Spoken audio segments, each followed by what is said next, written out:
Today's podcast is brought to you by Audible.com. Get a free audiobook download and a 30-day free trial at audibletrial.com/Drunken Peasants. Over 150,000 titles to choose from for your iPhone, Android, Kindle, or MP3 player.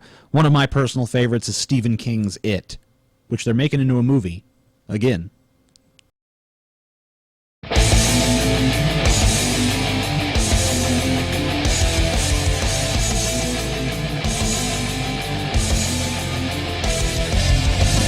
Coming to you live from the frigid armpit of America, this is the Drunken Peasants Podcast with Ben and TJ, bringing you opinions of the news from an altered perspective. Fuck it!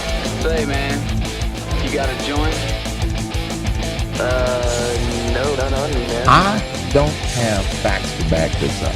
It'd be a lot cooler if you did. What the fuck you talking about, atheist? It's okay. You're nothing, TJ. You're garbage. I just want to be liked. You're garbage, TJ. And now, here are your hosts, Ben and TJ. We'll do it live. We'll do it live! Fuck it! Do it live! Fucking thing sucks! Welcome to the Drunken Peasants Podcast, where we DP the fuck out of the news. I'm Ben. And I am God. He is.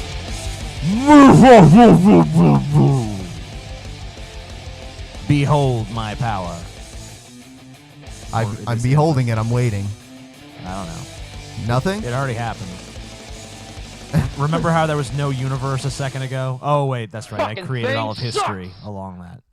But there was nothing a moment ago. In the beginning, there was nothing. Yeah, but now there's stuff. This is the beginning, but I created all of history, too. So until this moment, nothing existed. Except for you? Well, yeah. I was just kind of floating around naked. So are you nothing? No, I've always been. You've always been. Yes. But nothing existed before. No. Well, me. But that's it. So you're nothing. No. I was in the nothing. I was kind of just chilling in nothingness, and then I'm like... You were in the nothing, so what is this, the never-ending story now? Yeah. Okay. Okay. Yeah. All right. So, yeah, we're going to start with Josh Feuerstein because he's the gift that keeps on giving. I don't know. That's how is that a gift? It is a gift. Okay. Let's see. What's up, Josh Feuerstein here. So I'm shopping in Whole Hey, Foods, Josh. and I find, I guess the Shopping in Whole environmentalist toilet Foods. paper. Yeah. He's shopping at Whole Foods. He's shopping for toilet paper. Like real covert, too. Yeah, he's like, hey, everybody. Shopping at Whole Foods right now. And, That's some hippie liberal shit there, Josh. yeah, what the fuck, Josh? Actually, Whole Foods is run by some crazy libertarian. Yeah. So, but yeah, most of the patrons are hippies. Yeah. Because it's made from Wheat straw, not trees. trees. They had to make sure to underline that. Now, here's what's funny, is everyone's like, don't kill the trees, but That's what his real voice sounds like. He's normally putting on a fake voice. Don't kill the trees. Yep. Don't kill the trees. Josh is channeling the Lorax there for a second. what about the wheat? I mean, it's the same thing, with all of these animal rights activists that are like, Wait, so he doesn't understand the difference between trees and wheat? Yeah, he's like, oh, people care about the trees, but what about the wheat? Does he know that, like, trees take years and years to grow, whereas wheat, you can have a new harvest of it every season? No, he doesn't know that. Okay. Yeah, you're right. He does. He doesn't know that. What am I talking about? It's Josh Feuerstein. He also probably doesn't know that, there are certain types of trees that are abundant all over the world, and there are certain types of trees that are endangered. A tree is just a tree to Josh. Yeah. oh my God, the dolphins are getting caught in the tuna nets. The dolphins are getting caught in the tuna nets. They care about the dolphins, but what about the tuna?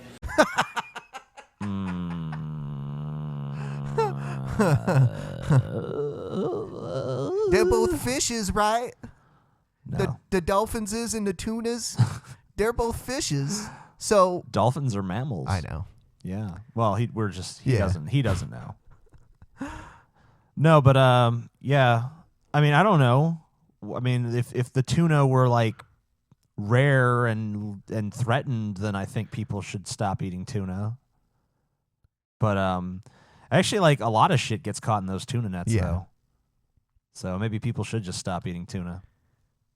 Right. That's not the point he's making. No. The point he's making is like we should just kill and exploit the natural resources of the world endlessly because it's just there for us forever. Yeah. Whee!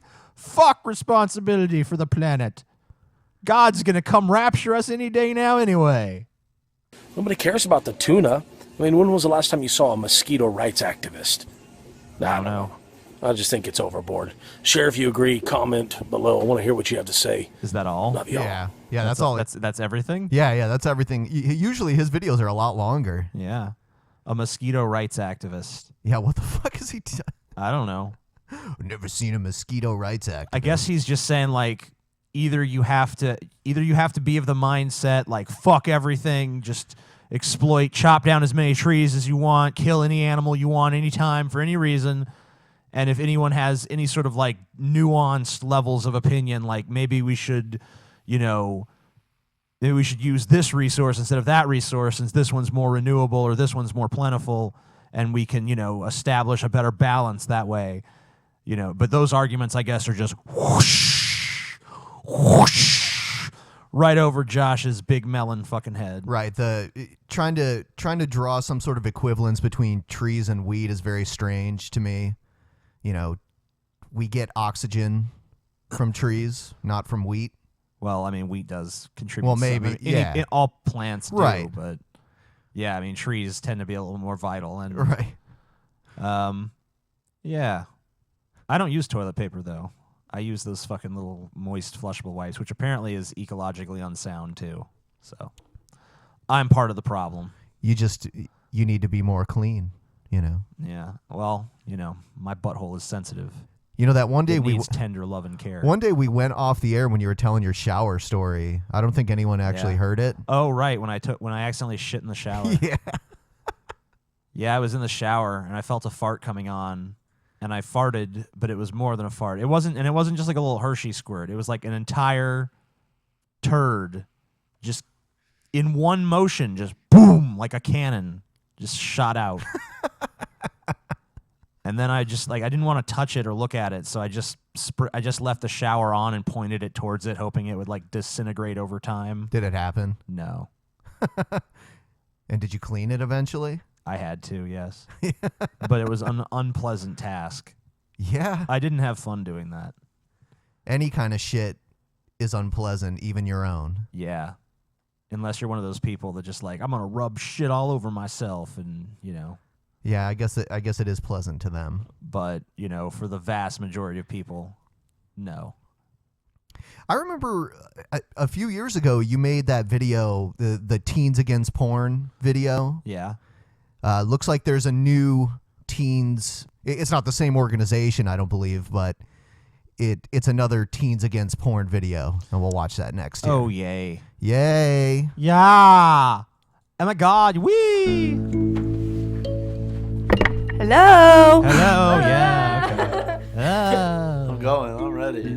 Okay. Oh yeah, I love technology. There's no snare in my headphones. I use my computer and I use my phone all of the time. I'm always texting the ladies. The ladies, of course. By the ladies, I mean my mom. Yeah. Of course. And my sisters. Depending on if I'm doing homework, I use the internet for that, or I get on Facebook, talk to friends, load pictures, see what the 411 is, pussy. the deets. I use it every day. I don't know. I mean, if I didn't have technology, I couldn't listen to music as easily. Without? I don't know. I love technology. I use it every day. Well, obviously with technology, there's no black like kids in this? No, I didn't notice that, honestly. I did. There No. aren't any.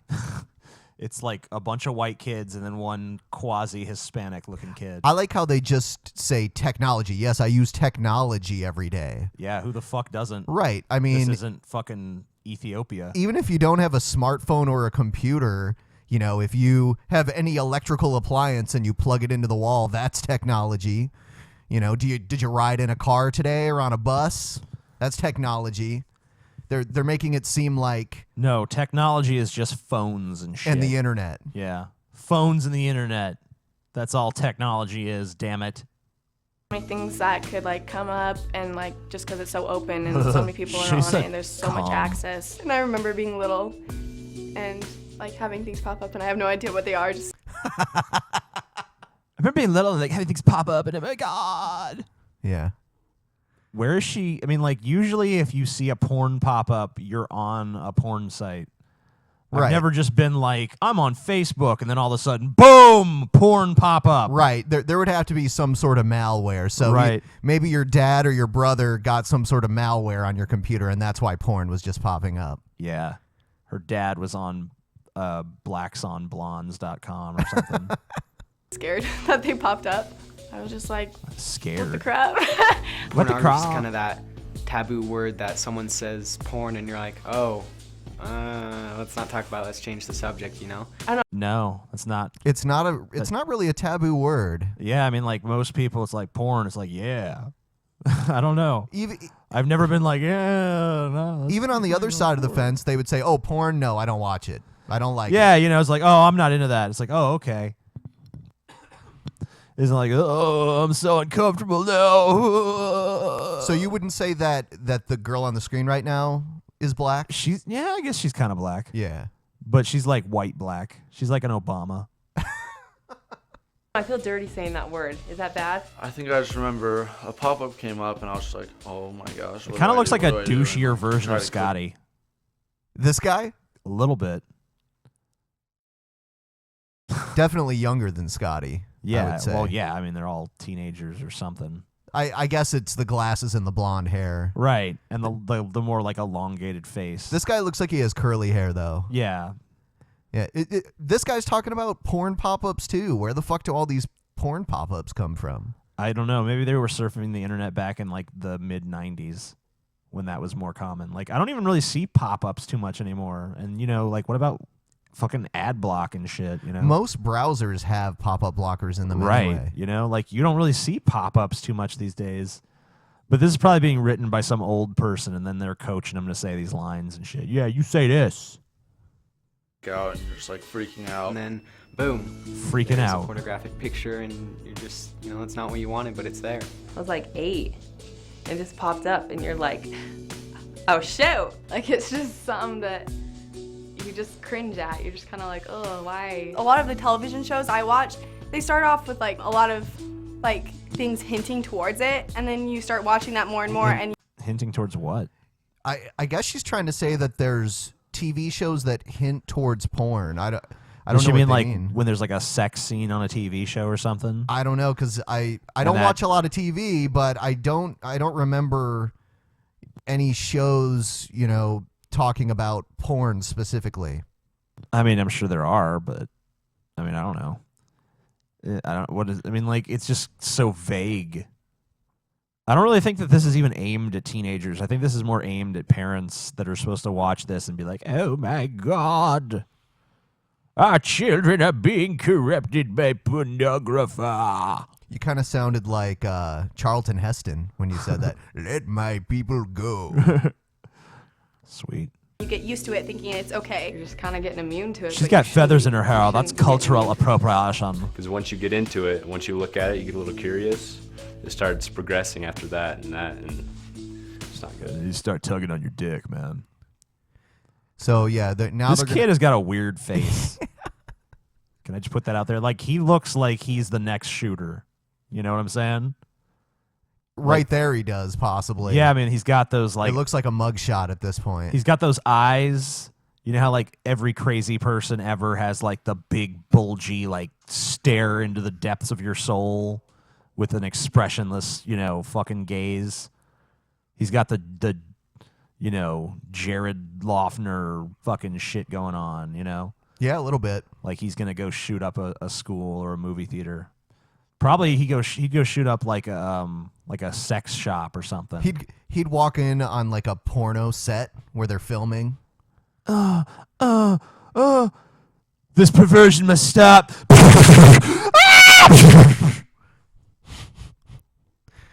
It's gunshots. It's supposed to be loud. Fuck. I mean, it's a gunshot. Okay. A gunshot is gonna fucking clip. for fuck's sake. But I think the everyday teen is not educated enough to know it's an addiction, and that's how they end up getting hooked and addicted. They're trying so hard to... Hold on. What's the difference between getting hooked and addicted? I don't know. It's two different things. Okay. Like a hook is a hook, and it goes into you. And I've seen that in porn before, so. Get people and target people. Addicted. Addicted. Ha ha ha ha. That they put it anywhere they can. Teens' minds are Yeah, still put it developing. anywhere they can. What the fuck ever? If you go to Google and you search anything porn related, no results come up until you know how Google gives you suggestions Like when the, you start the typing. auto suggestions. Yeah, there's no auto suggestions until you actually do the search. Ben has experience with this. Oh, and you don't? No, I don't even know what Okay. you're talking about, Ben. But no, I mean, yeah. He doesn't need to search because he's already got them all set on. But they're his just acting favorites. like porn just like attacks you on the internet. Like if you're just minding your own business, like the chances of you stumbling upon some porn, unless you have people posting it on like your Facebook or your social media or something, is pretty fucking slim. I mean, like I've never like I have, you know, obviously I look for porn on the internet sometimes or a lot of the time. But when I'm just like doing my normal searching and shit, it's not like porn just shows up and bludgeons me like, hey, look at this chick take 2 dicks in her ass. Look at it. Look at it now. Well, some are stopped. But I mean, if they start while you're young, then they've got you for a long time. They've got you for life because it's an addiction. At that age, you don't think it's gonna happen, you know, but it does. But it does. If my friends were ever It's real sad. looking at porn or anything, I think It's I would fucking just tragic. You know, I wouldn't be like judgmental. I would just be like, tell them how it is. Obviously, it's I their wouldn't own be choice. judgmental. I'd just tell them what they were doing is wrong and sinful. Yeah, and tell them that they're going to hell. Yeah. But yeah, I You're care for going them to because hell, they're my little friends. Billy. I think they should know what they're getting into before they get into it and how much it will affect their lives. Yeah, everyone You know what they're deserves to getting know the into truth is, about. the palm of their hand. Right. And how does it affect your life? Honestly, It just does, Ben. It just does. He's about to explain. There's chemicals and shit. Oh yeah. What it does to you and how it can hurt you. And like how it affects the chemicals in your brain or what it does to your mindset. When you Yeah. What? Those Ben, that boy is a scientist, for fuck's sake. So, does porn like make chemicals excrete from my mouse or my keyboard or something like that? Is that how it works? Well, what happens, Ben, is you look at porn and then, you know, chemicals happen in your brain and then you're different. I see. And it's science, buddy. Yeah, you know what? I am different after watching porn. I Usually more relaxed. Yeah, and I have no interest in watching porn again for a while. Yeah, you know, sometimes you like lay down and take a nap even if it's a particularly good session. know the truth about pornography, the moment you're exposed to it, you can just be like, oh, I know what's really going on. I wouldn't want to be Okay. involved with it. I wouldn't want my friends to be involved with it. I don't want my kids way down the line to be involved with it. Just think about it. Think about your future, not what you want now. Okay. I don't think pornography is cool at all, and it's not respectful to other people at all either. It is. Why not? I'm hearing a lot of like blanket statements and not a lot of like supporting evidence. You know what I'm saying? Right. Like, this is disrespectful to people. It's How? addictive. How? How's it disrespectful? If I in the privacy of my own like room look at some porn and stroke my cock until cum comes out, and then I fucking wash my hands, well, let's not lie, but you know, if I fucking, you know, zip my pants up and go about my day, like who am I disrespecting? Like where? Everyone. Where is the disrespect happening there? I don't even get it. Who along the line is being hurt? But then they'll just pull that like, a lot of the women in porn are exploited. Blah, blah, blah. Actually, most of the shit I watch is amateur anyway, so. So not cool, and if you ever get exposed to that, don't ever do it, or I'll beat you up. Hold on. Whoa. Are you threatening me, bitch? Yeah, come at me, bro. I'll beat you up. BAM! Yeah. Guys, pornography is just not cool at all. This is not cool. Well, if that guy Pornography's- says it's not cool, I'm not going to fucking do it. I didn't know that Pseudo Scotty didn't like it. Pseudo Scotty. It's not cool. Don't do it. These people are the arbiter of what's cool. Oh, you bribe these kids with terrible t-shirts. Become a fighter. Yeah. Yeah. Okay, and they're like, pose like Hulk Hogan. Oh my God. Become a fighter. Become a fighter. Become a fighter. Become a This is fighter. encouraging violence. I'll see you at SummerSlam. I'm a fighter. I'd like to And see you that kid should become a fight fighter Hulk too. Hogan.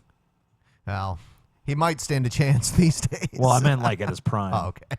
That's all I got. Fight the new It's drug. a drug. They didn't come out and say it was a drug. They did say chemicals in your brain, and they did say it's addictive. But now I've actually been to these people's website. Do And they say it's a drug? Well, they do actually have like some studies and shit like, oh, and it does this and it does that. And like 90% of the shit they says it does is bunk. About the only credible thing they say is that it can make you like less interested in your actual sex life and shit. Sure. But, that's, I mean, whatever happened to like accepting the risk of what you do and shit? And I mean, like, it's really not that big of a deal. Plenty of people watch porn and still maintain relationships. Let's move on. Gay Christian goes from being gay to pretending to not be gay. Woo! Break every yoke. Break every yoke. He's delivering you now. Delivering you like a pizza. Whatever it is you need God to do, He just told you it's done right now. What did you come here for? What did you come down here for? Tell me. To get delivered more. I came here for Get dick. delivered. Do you believe that the Lord tonight has set you free? Yes, sir. Turn around and tell those people. Tell them. Oh, this is amazing. Yeah, let's see it. Watch the transformation here. God has transformed this man. He liked butt sex and now he doesn't anymore because of God. I'm not gay no more. I am delivered. I don't like men no more. I said I like women. Women. I said women. I'm not gay. I would not date a man. I would not carry a purse. I would not. Why didn't God get rid of his gay lisp? Wait a minute. Come on. No, I'm serious. Like, if God like removed the homosexuality from him, why is he still talking in the gay voice? I do not like men's no more. That's the gay black voice. Yeah. Put on makeup. I will love a woman. I will love a woman. I will love a woman. I will stick it in her vaginas and Her vaginas. and then I grab her boob and yeah, I straight now. Woo! Now listen, what y'all praise God with him. Hold on, wait a minute. Hold just 1 minute. Now either you gonna believe this stuff or you ought to stop He preaching almost it. said shit there. If you can't praise God with him, you're an unbeliever. Yeah. Now somebody believe God with him. Okay. I don't know what that shit is. There's Muslim Christian Yeah. shit. I don't All right. know. So yeah, crazy shit. But that guy's cured. He's cured. Yeah. I don't like the men's no more. I will not carry a purse. I didn't know gay dudes like all carried purses and wore makeup, but apparently they do. Yep. So here's some Catholic guy talking about how the Pope is right about AIDS in Africa and that condoms don't really prevent AIDS. Yeah. Therefore, they should stop using them and still promote abstinence. Finally. CNA TV. It's one E away from being Cena. About a year ago, Pope Benedict XVI visited Africa and made a statement that startled the international community. He said that condoms are not solving the AIDS crisis in Africa. This got him complaints from high government officials in Germany and France. High government officials. They're like, oh yeah. France and Belgium. This one complaint, this person from a treatment action campaign in South Africa, she said, quote, his opposition to condoms conveys that religious dogma is more important to him than the lives of Africans. Well, no shit, he's the fucking Pope. If religious dogma is not going to be more important to him than everything else, who the fuck is it going to be more important to? You know what I'm saying? I mean, if you're the Pope, you pretty much have to place religious dogma above everything else. You're the fucking Pope, for fuck's sake. And that was repeated in news agencies around the U.S. This one critique came from Harry Knox. Harry Knox? Jesus. He looks like that fucking Walter doll from that Jeff Dunham shit. You know what I'm saying? Doesn't he? He does. Harry Knox is a member of Obama's Advisory Council on faith-based and neighborhood partnerships. He said that Pope Benedict is, quote, hurting people in the name of Jesus. Hurting people in the name of Jesus. It's a good song. Hurting people in the name of Jesus. Hurting people in the name of Jesus. Kick you in the toe. Poke you in the eye. Knox was just challenged, and the person interviewing him said, you know, in light of all the mounting evidence that Pope Benedict was actually correct, do you still stand? What mounting evidence that Pope Benedict was actually correct? He's correct about condoms not preventing STDs? We know that they do. What the fuck are you talking about? Stand by your statement that he was hurting people in the name of Jesus by saying condoms are not solving the crisis in Africa. And he said, yes, I do still stand by that statement. And he said, quote, scientific evidence shows otherwise. Now, of course, he didn't say what scientific evidence he's referring to. All right, well, what Let's scientific evidence are you referring actually to? the scientific evidence that's backing Pope Benedict XVI. Okay, yeah, let's do Now, that. Ben, condoms don't prevent STDs. I know. Did you know that? No, they don't prevent them at all. I didn't know that. I always thought that they were an effective way of controlling that stuff, but apparently no. That's the liberal media that wants you to believe that. I can't believe I fell for the liberal media's lies yet again. Damn it. I'm just such a fucking sucker for the liberal media. Damn you, Rachel Maddow. Damn you! African nations where they're distributing condoms to see how effective they are. 3 nations specifically. They saw in Botswana, Cameroon, and Kenya. They saw the HIV prevalence, that's the percentage of people in a country living with HIV, rise alongside condom distributions until they... See, condoms actually give you AIDS. Wow. If you have... I didn't even know that. Yep.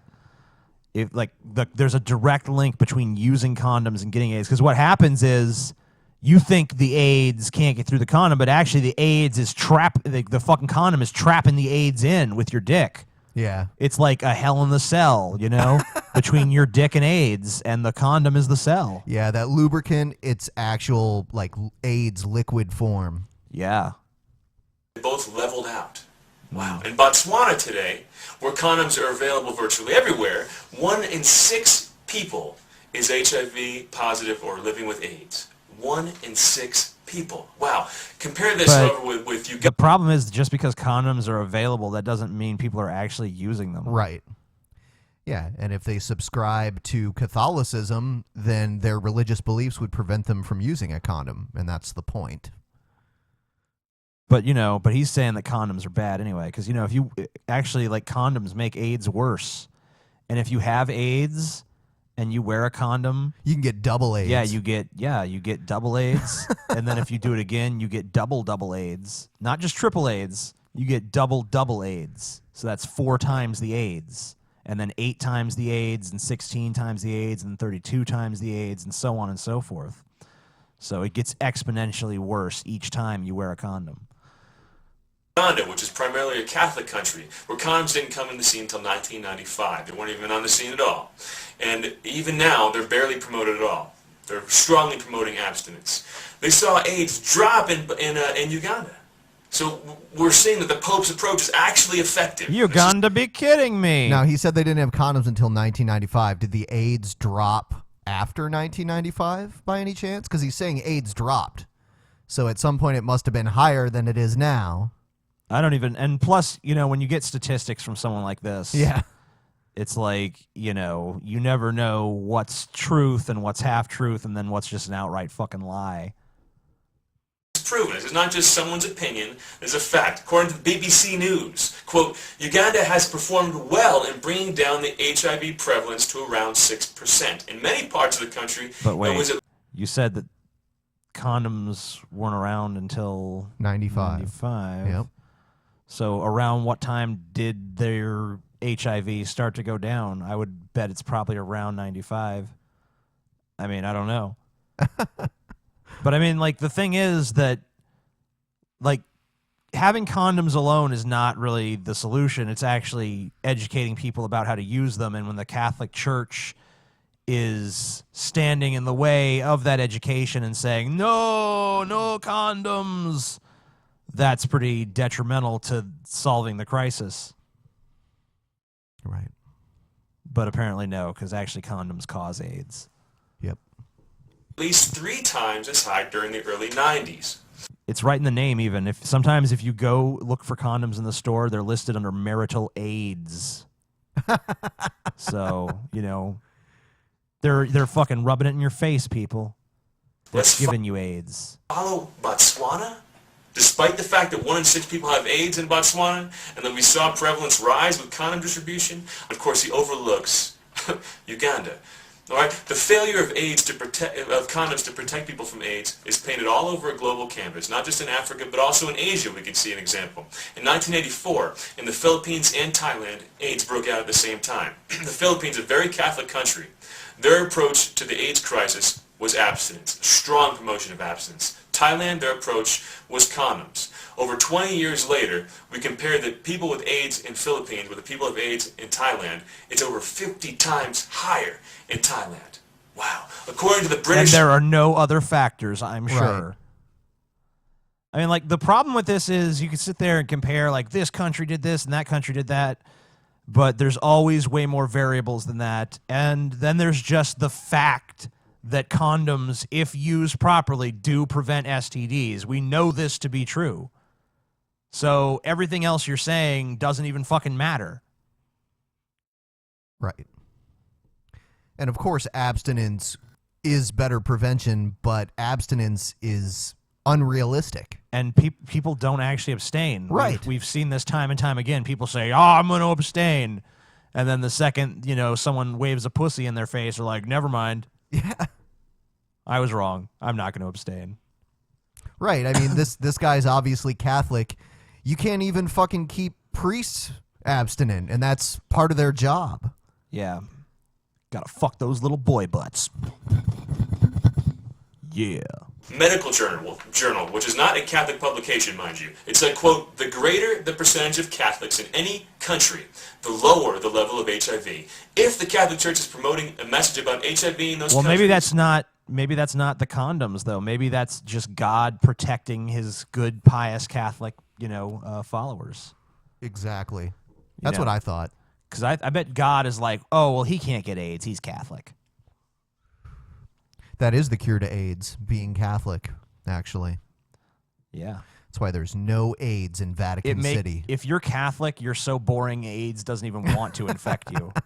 AIDS is just like, yeah, we're going to have a party over... Oh, this guy's Catholic. Never mind. Yep. Boring. I'm going to infect seems some to be heathens. working. They know how to have fun.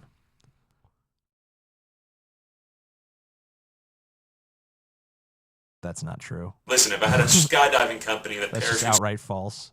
He's going to make a parachute analogy. Okay. opened 85% of the time, I would not call my company Safe Parachutes. And you probably would not want to go... The thing is that when you're skydiving, 100% of the time you're probably going to need the parachute. Unless you're fucking only people that have AIDS. Which I am. This analogy doesn't really hold any water. I've got an AIDS fetish. You do? Yeah. I'm just like, yeah, give me the AIDS. Give me the fucking AIDS. Well, I'm going to look this up. Okay. And Pat Robertson said, if you go to San Francisco where all the gays are, they'll cut you with their secret knife ring and give you AIDS if you shake their hand. So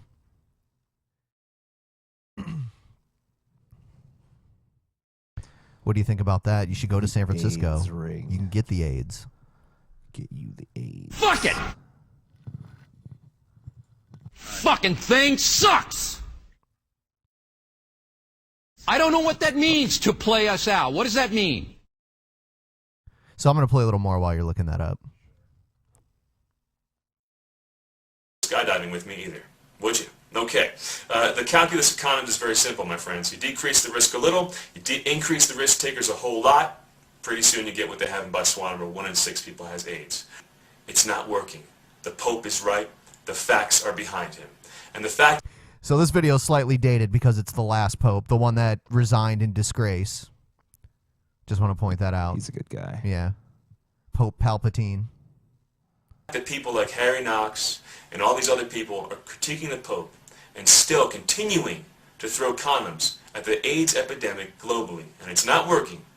That shows you who has personal dogmas that are more important to them than human lives. It's not the church. It's all these pro-latex missionaries. The Pope is right. The Pope is I right. can't find an exact figure, but it's sure it's fucking higher than 100%. Higher than 85 fucking percent. We need to do more fact checking before we start the show. Sometimes that's a little difficult to do, No, just based it's on not. time restraints. No, you're wrong. Oh well. All right, so we'll move on to... You guys can do the research. Yeah. You got the Google. We had... we played this guy's video before. But we're going to play it again. Yep, a different one. How to Speak Leftist, Part 2. Oh. I'm Andrew Klavan, and this is The Revolting Truth. Huzzah, and also hip hooray. It's time for another installment of the Lefties Dictionary. A dictionary of left-wing phraseology is a very important tool now that very important tools are actually running the country. His delivery is just so bad. Now the very important tools are actually running the country. Dodgy conservatives are mired in the old-fashioned practice of using language to convey thoughts and ideas. But zippy, forward-looking, youth-oriented leftists use words that aren't weighed down by things like meaning. You mean like thoughts and ideas like the woman's body has a way of shutting down rape? Right. You know? They can just stop pregnancy because it's rape. Or, you know, like any one... I mean, like, I've made countless videos about absolutely fucking retarded shit that conservatives have said, but apparently I was wrong in all those instances. Those were thoughts and ideas. You notice that he didn't comment on the quality of those thoughts and ideas. He just, you know, they're thoughts and ideas. Whereas, I guess, the liberals do what now? Sense. They just wiggle their fingers in the air like this, so that when they drive the country into the crapper, they can say it wasn't their fault. Wow. But with careful use of the Lefties Dictionary, you should soon be able to put together complex leftist sentences, such as, in a country like this, everyone should have free health care. Okay. That seems like it's conveying a thought or idea. In to a me. country like this, meaning a first world westernized nation. In a country like this, meaning, you know, one of the most wealthy nations No, like that. Ben. No, Ben. No. No. What he means is, well, he'll explain, I'm sure. Okay. Let's see what Let's see what the greedy translation. corporations are causing global warming. Or, I want to make the world a better place. Gotcha. I know. Right now, that just sounds like words being strung randomly together in dithering blasts of absolute nonsense. Oh, But okay. soon you'll understand I thought these they are made ways of sense, but expressing... I guess I was wrong. No, like just stringing words together sounds like, you know, like the gelatin rug floated to the ocean floor at the bottom of the desert. You know, like. Yeah. But no. No, Ben. Those sentences he just presented are literal nonsense. There's just gibberish to the core. important Might as well ideas be like, a big I'm Bill a better Cosby person on than crack you, or something. give me more power. But hold on, before we can advance to such... Oh, that's what it actually means? I didn't know. Give me more power. Give me more power. When I want to make the world a better place, I mean give me more power. Yeah. intricate use of leftese, we have to begin with some simple definitions. Gotcha. Let's start with the word progressive. Progressive is a term used to refer to things like cancer or emphysema or leftism, or indeed anything that slowly destroys whatever it touches. In political history, the term I fear change. progressive replaced the term liberal when people realized liberalism didn't work. No, I honestly, progressive did in many ways replace the term liberal, because if it's one thing that conservatives are good at, it's taking words and making them negative. Yeah. Taking words that... That's what they do. Right. Like... Just like they're doing it to the word progressive. Like progressive. Like cancer. Yep. Liberal had replaced the term leftist when leftism didn't work. And leftist had replaced the term socialist when socialism didn't work. Socialist, of course, had replaced After the our term smear progressive. campaigns against Used all of as a these noun, words. A progressive is someone who believes that mankind progresses and becomes more civilized over time.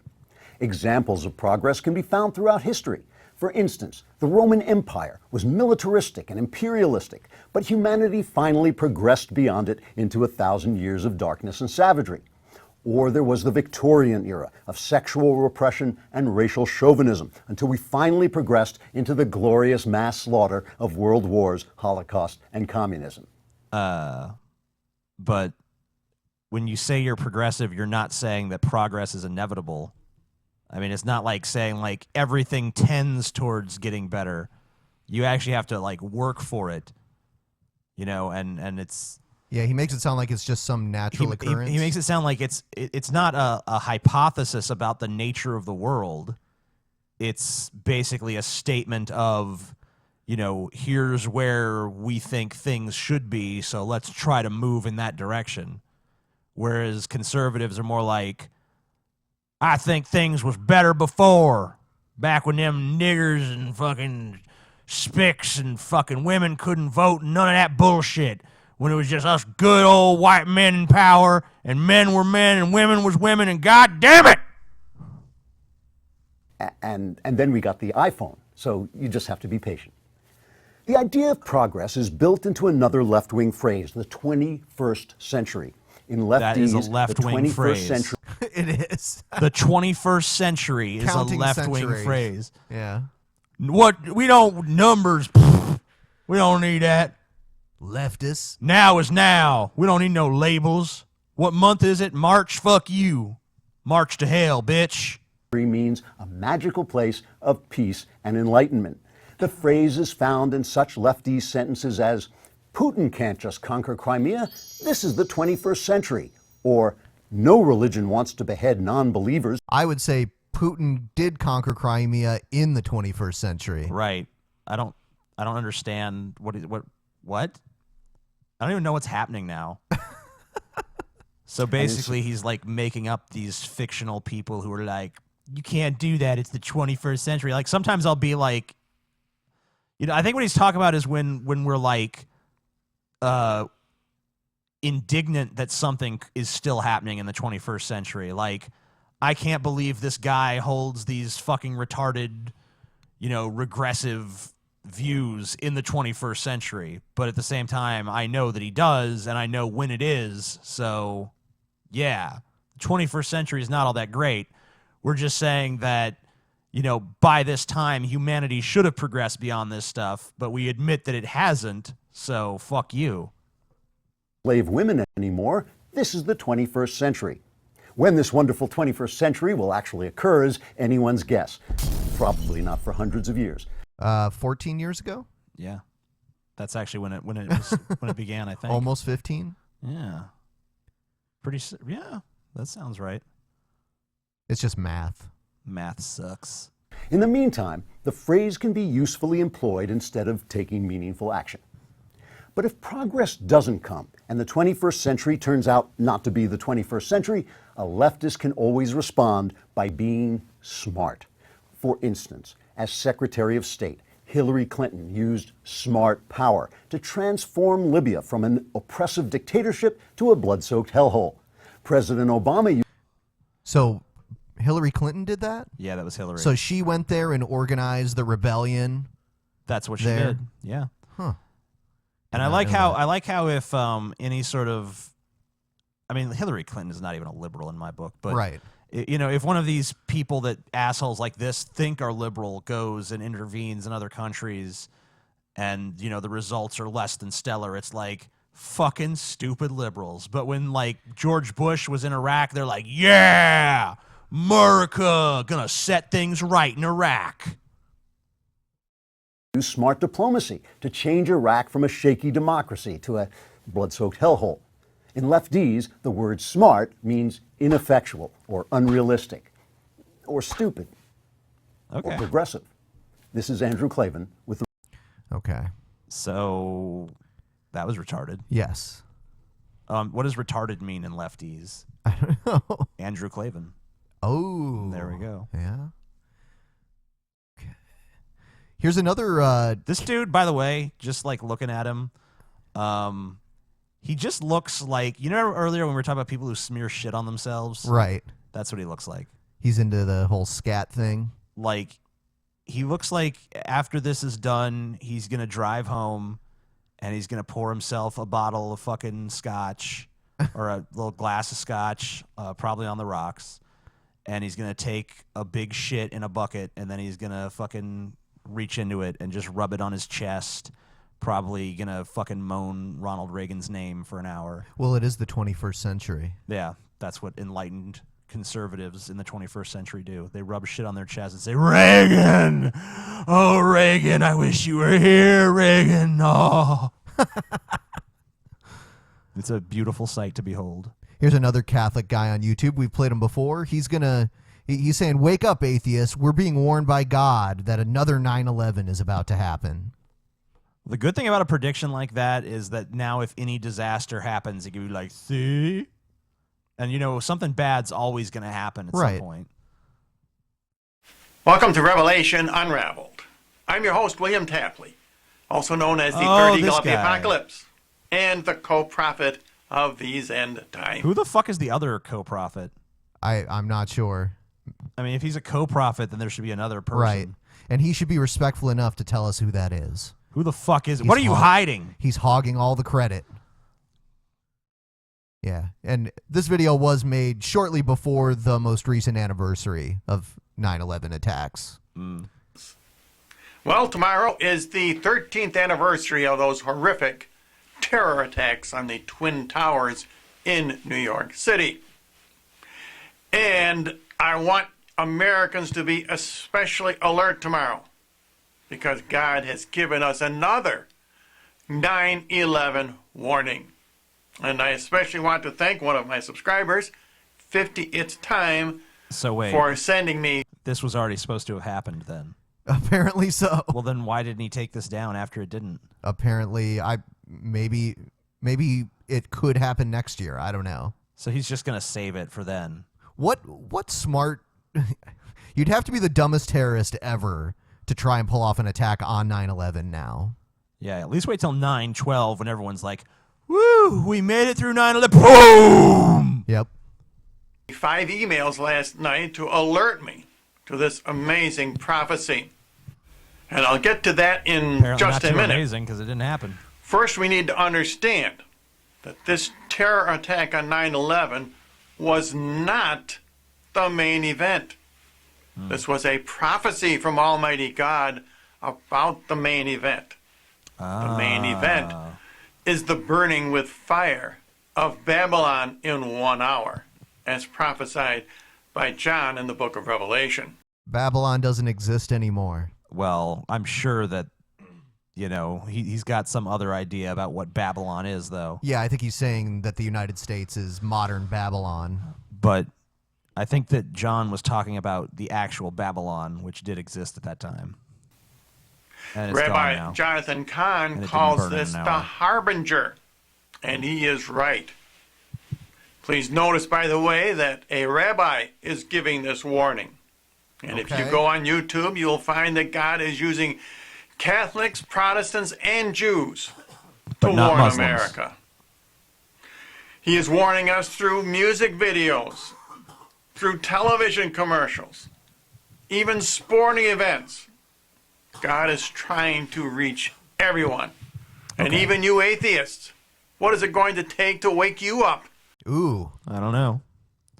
Maybe fucking give me a hand job in the morning or something. I don't know. Just bring me some coffee. Right. Because you might go back to sleep after the hand job. That's true. Yeah. Coffee and a hand job. In that order? Or would you prefer the coffee after? Just hand me the coffee and give me the hand job while I'm drinking it. I see. But make sure there's like a lid on it so that if you're shaking me too hard, it doesn't spill. Because I hate something to fall on me. I know you're hoping that God comes down and taps you on the shoulder. I'm actually not expecting that. Right. I'm an atheist, and I can't wait for God to come and tap me on the shoulder. Come on, God. Tap me on the fucking shoulder, bro.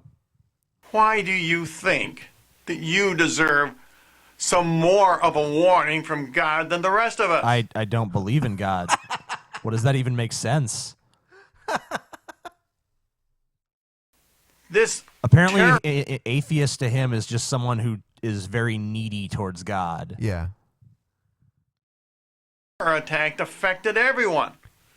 And Well, no, not so will everyone. the main event, which will very soon come to America. Okay. Now, this new 9/11 warning from Almighty God involves yet another female American world champion athlete, very much the same as Serena Williams when she won the gold medal in tennis at the Summer Olympics. Oh, yeah, And I see the Of course, connection. I'm sure you remember that the American flag fell during those ceremonies at exactly the moment when the words of the national anthem ring out. So if God has the power to warn us in such an indirect way, why doesn't God just stop the terror attack from happening?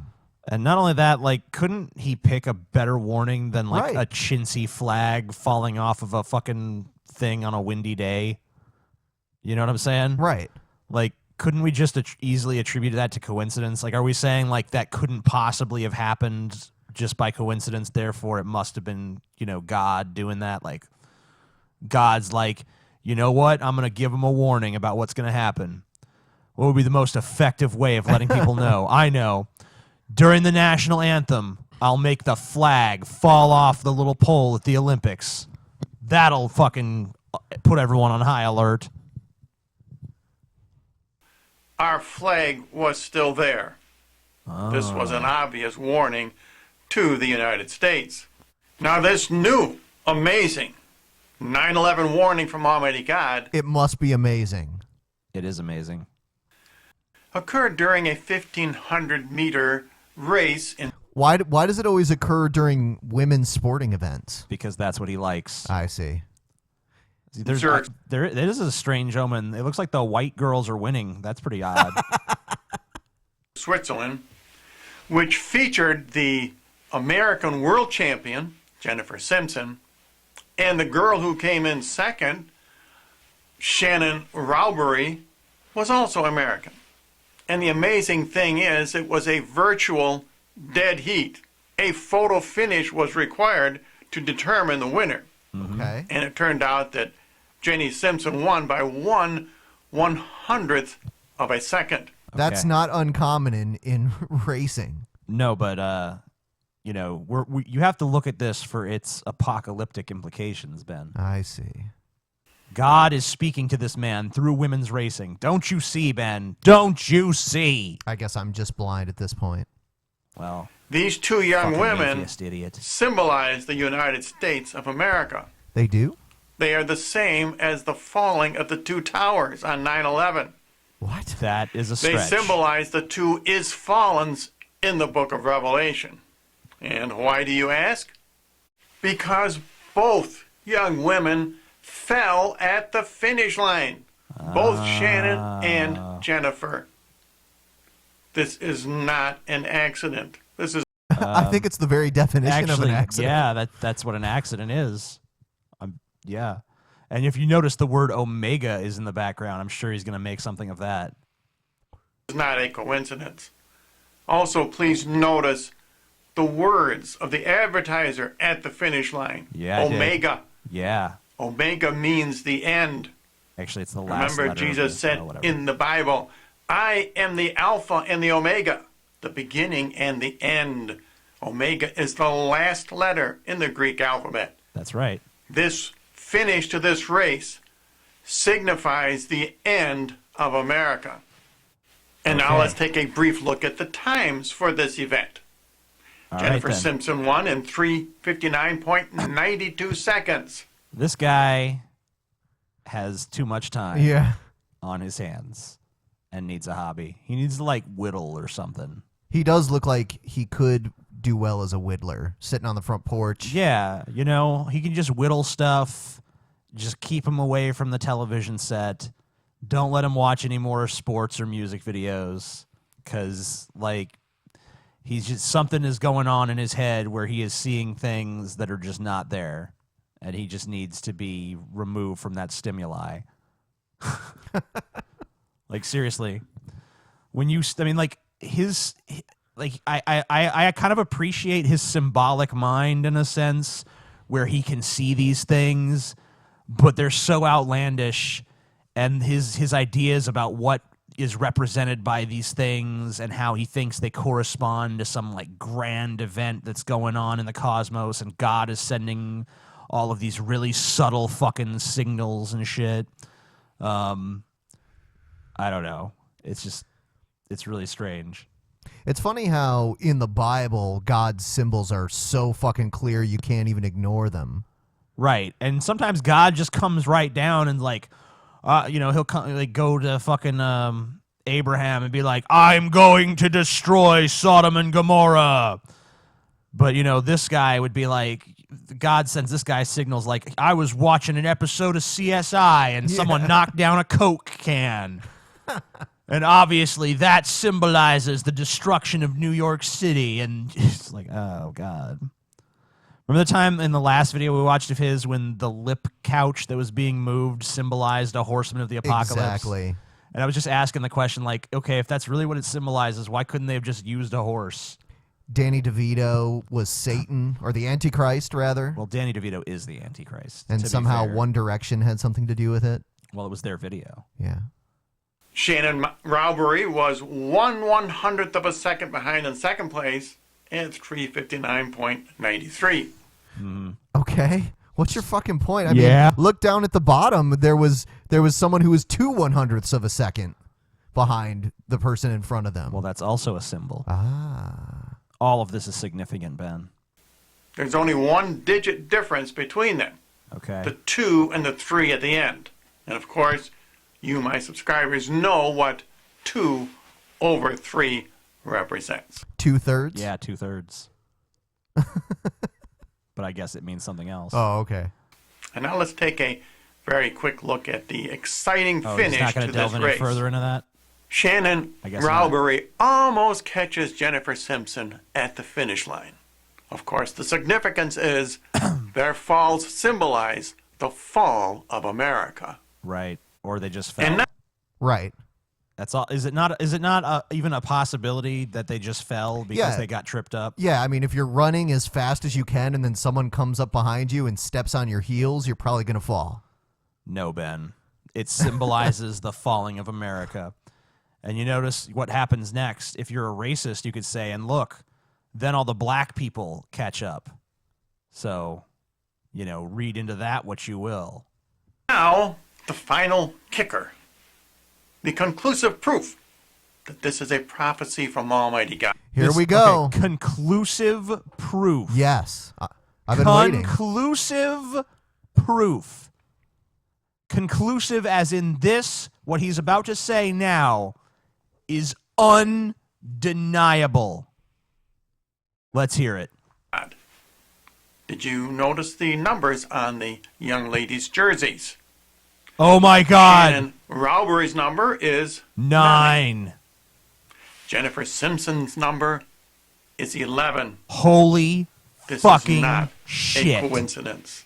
No, that is Even you conclusive. stubborn atheists must admit Right. this is a warning to the United States of America Okay, Ben. from Almighty God. As a fellow stubborn atheist, do you now admit that that is a warning from Almighty God? Yes. I do too. Yes. Me and Ben, you're right, guy. The fact that those girls had those numbers on their perky little butts just makes me know that that was a sign from God and that, 9/11 and stuff. So yeah, it's happening. It's on. Himself. And if any of you would like more information about my More prophetic information. ministry, I would like some please. information. Any information. You don't offer information. You offer like, hey guys, I was watching football and Drew Brees got intercepted, so obviously that means that pretty soon, white slavery is going to happen or something, It's like, okay, some unrelated shit happened and I've strung it together and found this some ultra symbolic thing, and I am the only person who can interpret this for some reason, but I can see these things, and God is speaking to us through women's races and Olympic events and shit in very subtle ways. He's the co-prophet.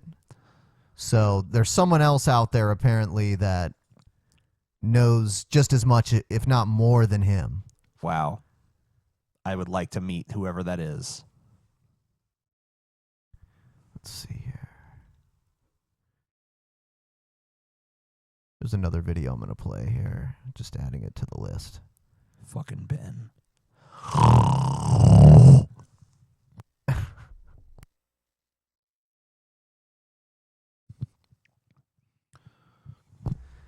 Let's see. Ben is dead. Long live Ben.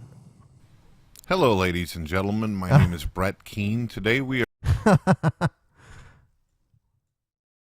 Are you pretending like you just didn't hear that?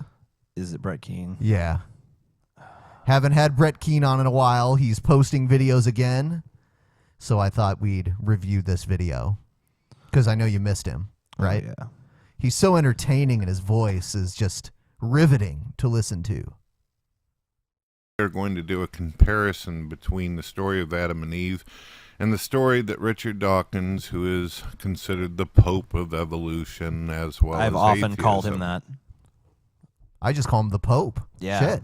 To us, he is the Pope. I wish he would wear the Pope getup, the hat and the robe and everything. I love how he makes videos wherein he makes fun of positions that he himself once held, but doesn't actually... But he'll make the same arguments that he himself refuted back when he was an atheist, and then act like they're good arguments. You would think at least being an atheist for a while, he could come back and make better, more compelling arguments for God than the very ones that he himself was able to destroy with his meager intellect even back then.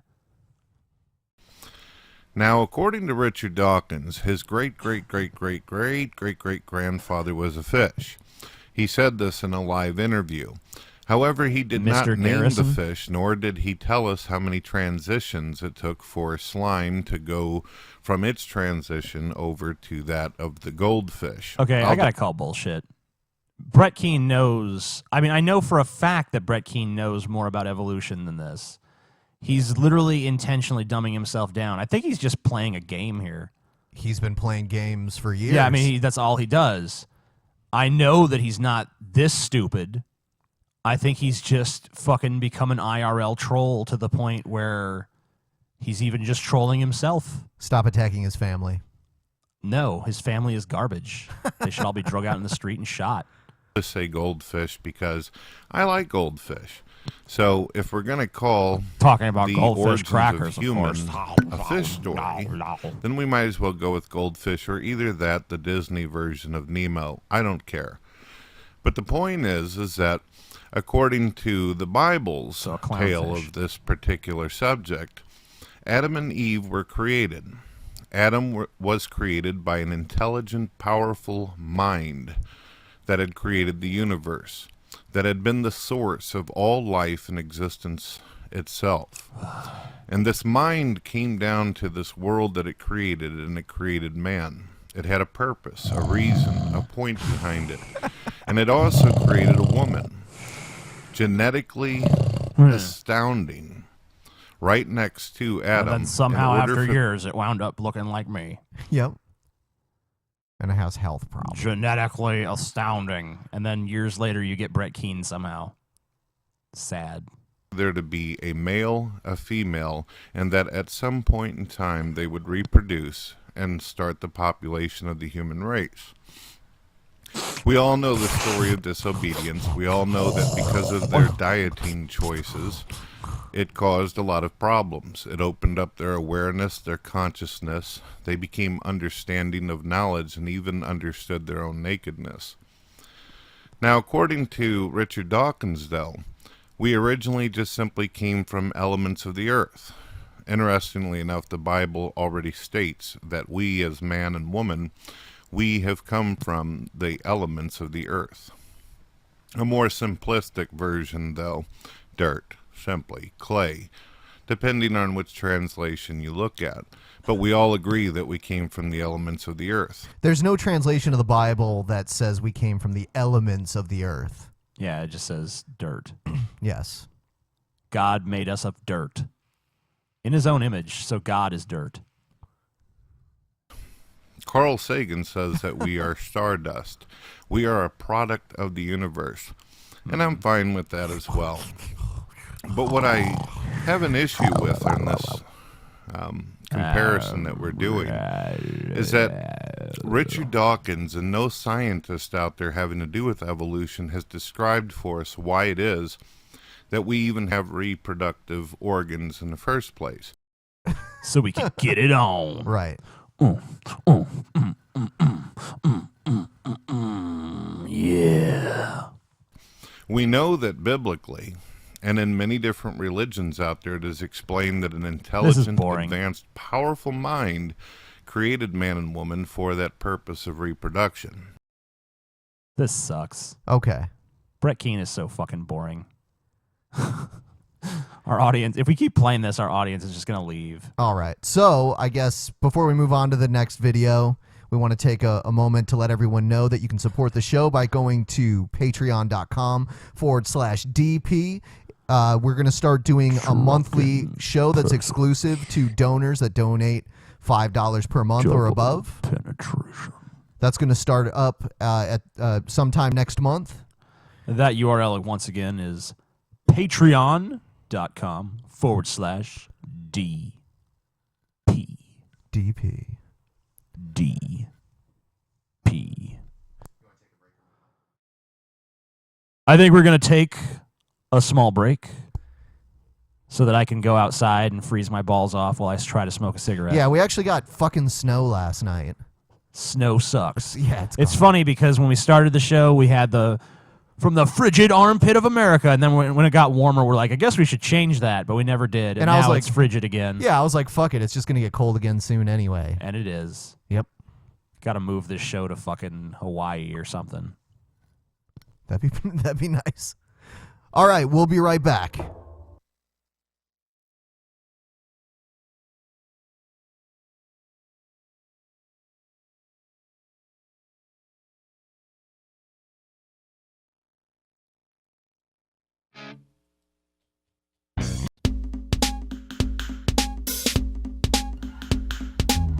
Downtown, hobo on the ground, says he got a probe. No, I got my chode, but no, that's sick. If I want a dick, I can get a dick. And I like the metal cig with a little drip drip without the knob on the top and all the stickiness. And I know the satisfaction of a man, don't get me wrong. Waters the eyes and baby doesn't turn me on. Like when a man tries to beat me, take off my hobo clothes and then he tries to feed me. Cracking them out, put in the mouth, suck those out, make scream out. Then I'll be the hobo unifriends. Talk about standing in the street, getting bent over a vent. Looking forward to the probing experience. Get the move, dude, use it for the back in action. Stick it in and watch the hobo's ass contraction. Hobo, hobo, hobo, hobo, hobo. Anal, anal, anal, anal, anal, probing. Probing, probing, probing, probing, probing. Hobo, anal, probing. Chillin' at home, watching the tube, sorting a boner for the killing of the hobos in the vicinity of the bone. Feeling good, looking out the window. Looking down the alley for a dirty old hobo. Yeah, I like the anal probe and shoving like the dirty dozen. Says the ladies in the dress, babies, mama's daddy's cousin. Make me feel like a hobo, tie me down for anal probe and tossing over with, put running out my ass. Think it's it's funny. Take a look at fucking bust you in the nuts like you're my lover. Fucking dirty hobo dick, it's also like the sucker trip. Think twice about your trip, the hobo probably confidence. Building up the mean or something, lonely boy, just your fucking hobo, hobo, hobo, hobo, hobo, anal, anal, anal, anal, anal, Robin, Robin, Robin, Robin, Robin, hobo, anal, fuck that, I ain't no tool, bitch. I'm a hobo with two motherfucking fists and feel that rim shot, big cock in your mouth, fuck, thinking master the anal fuck. Greasy, greasy, greasy, greasy, grease it up. Stick it, stick it, stick it, stick it in. Slide it up and down, slide it up and down. Slide it all around. Greasy, greasy, greasy, greasy, grease it up. Stick it, stick it, stick it, stick it in. Slide it up and down, slide it up and down. Slide it all around. Greasy, greasy, greasy, greasy, grease it up. Stick it, stick it, stick it, stick it in. Slide it up and down, slide it up and down. Slide it all around. Greasy, greasy, greasy, greasy, grease it up. Stick it, stick it, stick it, stick it in. Slide it up and down, slide it up and down. Slide it all around. Greasy, greasy, greasy, greasy, grease it up. Stick it, stick it, stick it, stick it in. Slide it up and down, slide it up and down. Slide it all around.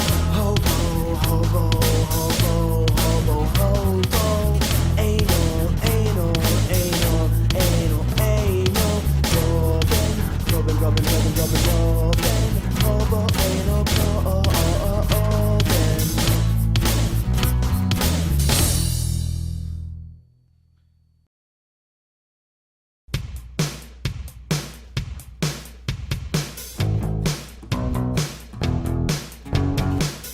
Tell me how to eat it right. How to take the flavor. All night with my peaches and cream on my body. I dream of you, girl.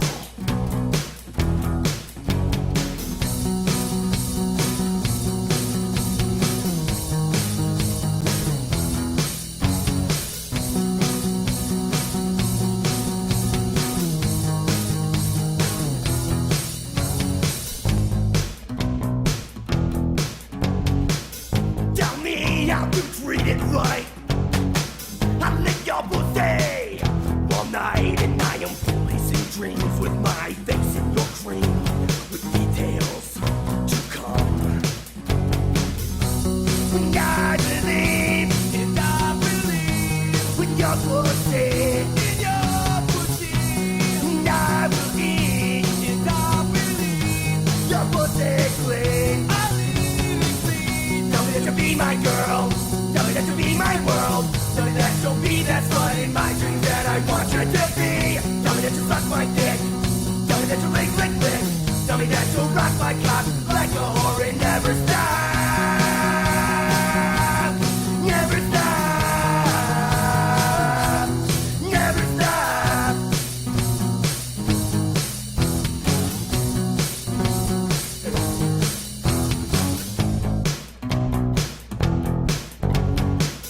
Tell me how to stick it right.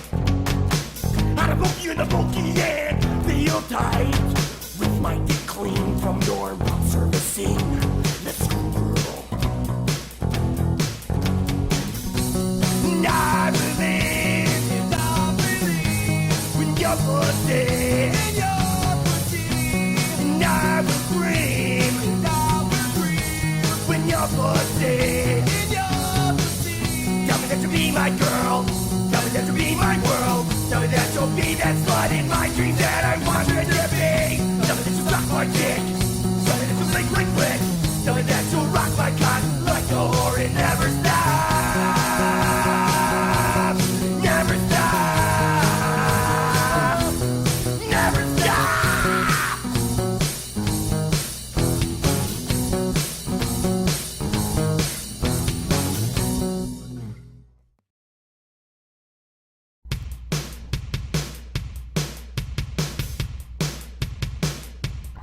You know I'll wait for you to break your dawn. You know I'll wait by your window till the moon is undone. You know I'll wait by your back, go down and scream until you come outside and see me while kids are making playing in the sun. Well, I got my rights, I pay my bills, I got my know-how. When I never like to get my hands dirty, I got it all figured out. When I never play out the game with a chick, got to change that bring me neither rich fucking no fame. Because I just want me a motherfucker, yeah. Thinking I just want me a motherfucker, yeah. Going to bars all night, the gates of our room fight. Saying I just want me a motherfucker, yeah. Saying I just want me a motherfucker, yeah.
She said, let me tie you to the bed. And I agreed happily, I was getting a piece.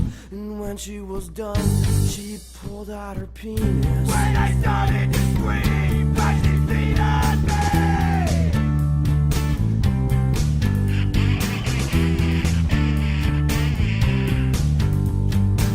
She shit on my chest and rubbed my dick with it.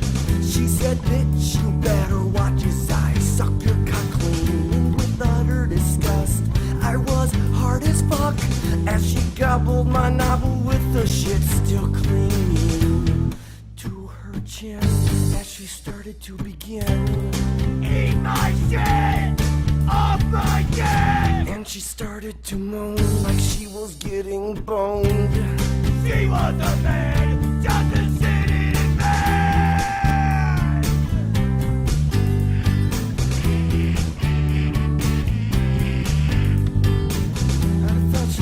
Help me, set some of my demons free, until she made my ass bleed all night long. Till I pissed on her face just to mark my place, and she giggled and laughed like she was all horny.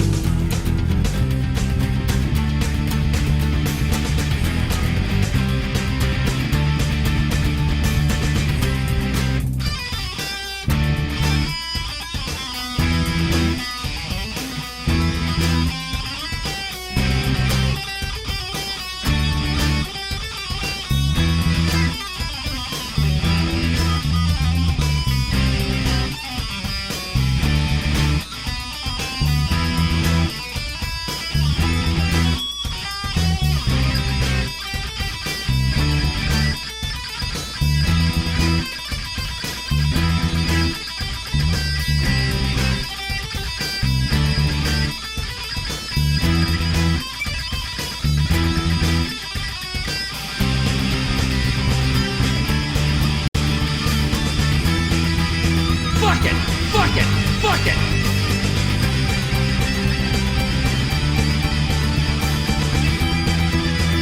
to play us out.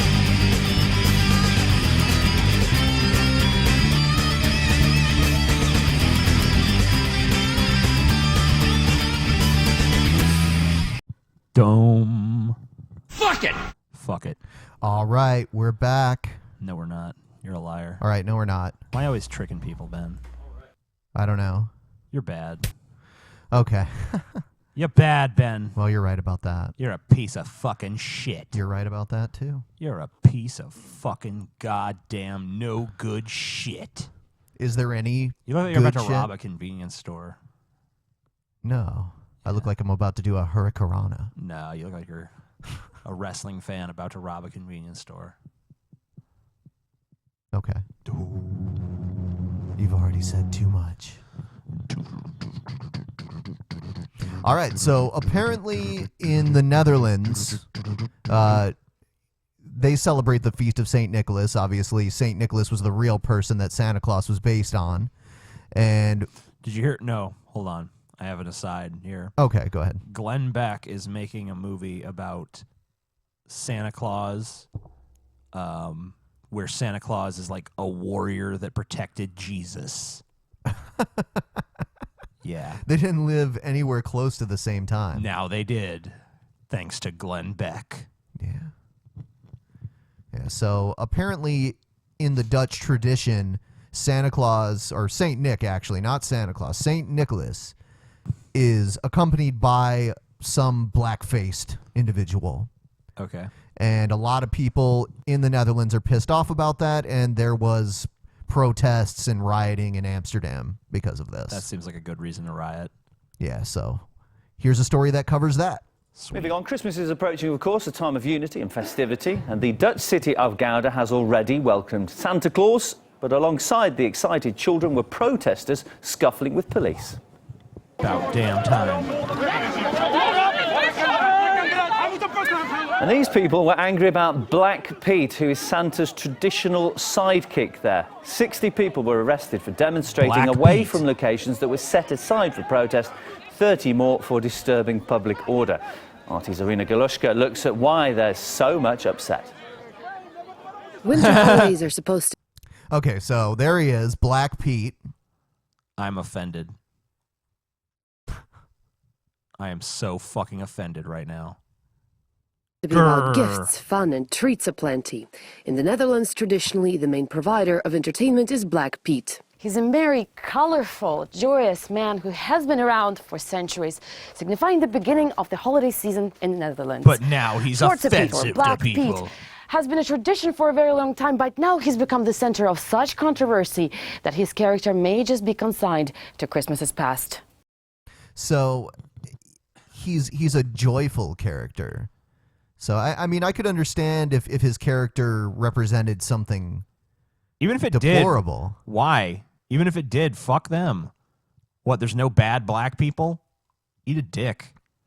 Even if fucking Black Pete was like the Grinch and he's trying to fuck Christmas up. Who cares?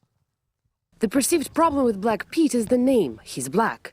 Some pressure groups and activists believe he's a mockery to people of African descent. Black Pete is one of St. Nicholas's helpers in our present-day folklore. And being a helper of a big man with a white beard, who is also Caucasian-looking, to Santa's many people looks slave. like, well, this could be a remnant of slavery. Yeah. Do you think it could be? Maybe. Sure. But, I mean, if it's part of, like, a cultural tradition, I guess, that, I mean, like, why is it all of a sudden we have to be like, oh, my God, we got to get rid of Black Pete. That's the problem. Couldn't we just have a discussion about that? Couldn't we just say, like, let's talk about, you know, the historical context of this or something, rather than just being like, we got to put a stop to this shit now? We watched a fake documentary film last night called The Confederate States of America, and it was kind of a spoof on, or it wasn't a spoof, it was kind of a what-if scenario. What if the South won the Civil War? And they had a bunch of fake commercials based on real products that actually had existed. Yeah. And in our culture, it's normal for, if anything is perceived to be racist, you know, we get rid of it. Kind of like the Coon chicken restaurants. Yeah. And the black toothpaste. And Aunt Jemima and Uncle Ben are just holding on, though. Yep. Just barely holding on. But one of these days, you know, they're going to get pissed about that too, and then Aunt Jemima's got to go. Right. So it seems, though, that that's not necessarily the case in Dutch society, or at least it's starting to trend that way. You know what's funny is in that documentary they had someone planting a Confederate flag on the moon. Yeah. And I'm like, there's no way the Confederacy would have got to the fucking moon. Those fucking dunces. I mean, I'm sitting there watching that mockumentary, and it was enjoyable. But I mean, like, I'm just sitting there the whole time thinking, like, our society wouldn't even be this technologically advanced or anything if the fucking South had won. They'd be shit. Right. And then in that film, slavery existed all the way until present day. Yeah. Which was also kind of... I also don't think that would be the case. Right. But, you know, who knows? Even the UN has been summoned to make a ruling and found the character indeed a racist. The people in charge of Christmas, the Dutch Santa Claus Welcoming Committee, believe concessions must be made. You're now in Amsterdam, and that's a city where we hate discrimination, where we love tolerance, and there's absolutely no space for this discrimination. We love tolerance, so we must get rid of this! Yeah, that's true.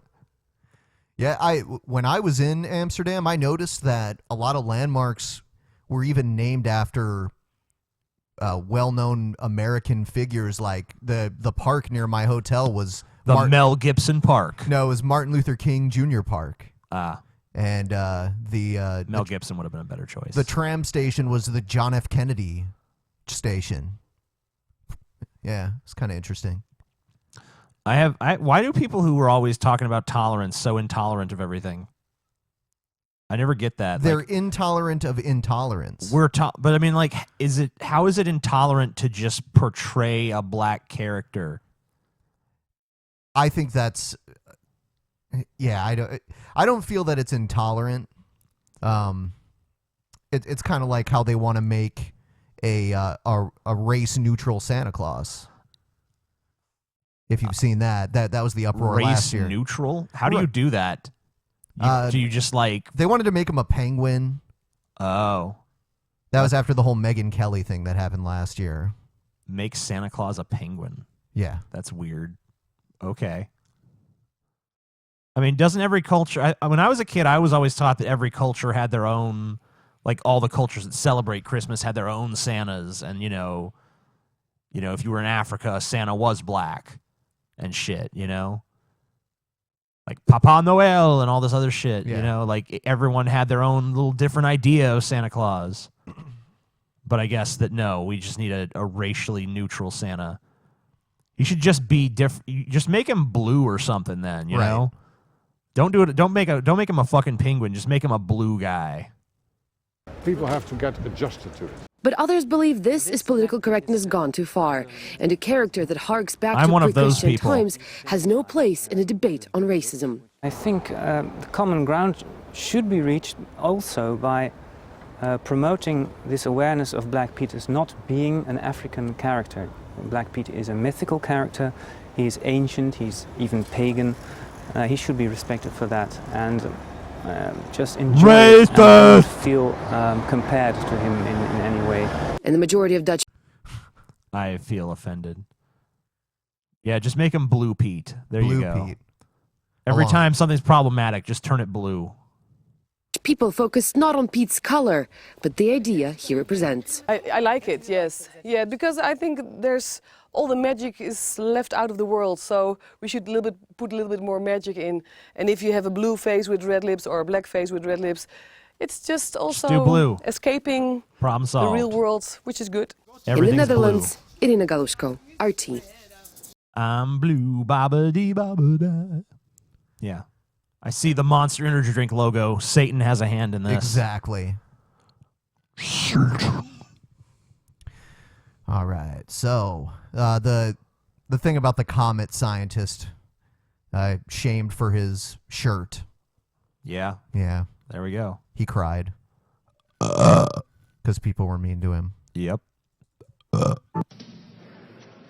One of the brilliant scientists behind mankind's first landing on a comet was actually in tears today, and not over this amazing story, this first in space history, this 10 years in the making, but over a shirt. You see this? Critics decried Matt Taylor's shirt, calling it sexist. I hope that comet hits the Earth in retaliation. Just like, okay, well, if your species is this stupid that when you make a major scientific not discovery, I guess, but when you make a major scientific breakthrough, all anyone can talk about is what one of the guys was wearing. Let's just destroy the human race. Let's just all die because, you know, it's time to hit the reset button. This is over. Humanity is done. Like, and I love how all these feminists, you know, they're always talking about, don't blame what she was wearing. Don't blame what she was wearing. Like, people looking at my breasts. Well, what were you wearing, a revealing shirt? You know, and they're always like, oh, you can't criticize what we wear. We can dress how we want. But then, you know, when some guy wears something they don't like, it's like, oh my God, how inappropriate, how discriminatory, how isolating. Look at it to see what I think here. You see him wearing it here on the British program called Nature News. You know what's really funny?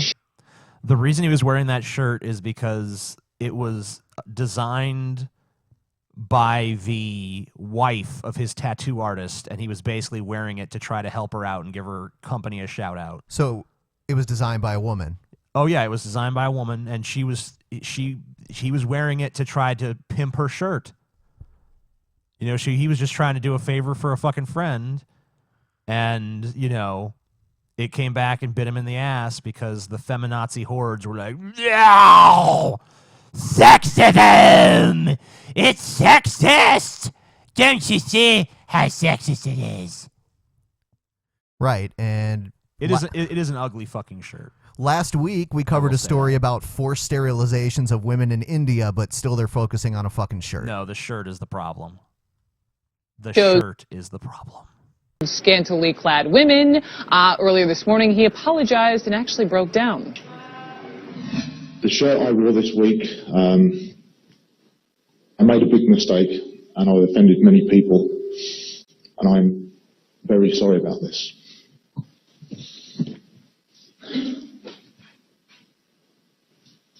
You know what's funny?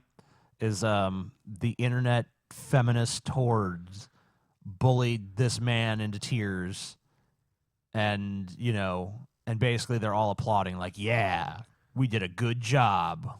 We're good people. Pat ourselves on the fucking back. Yeah, it seems like this is overshadowing his accomplishment. Yeah.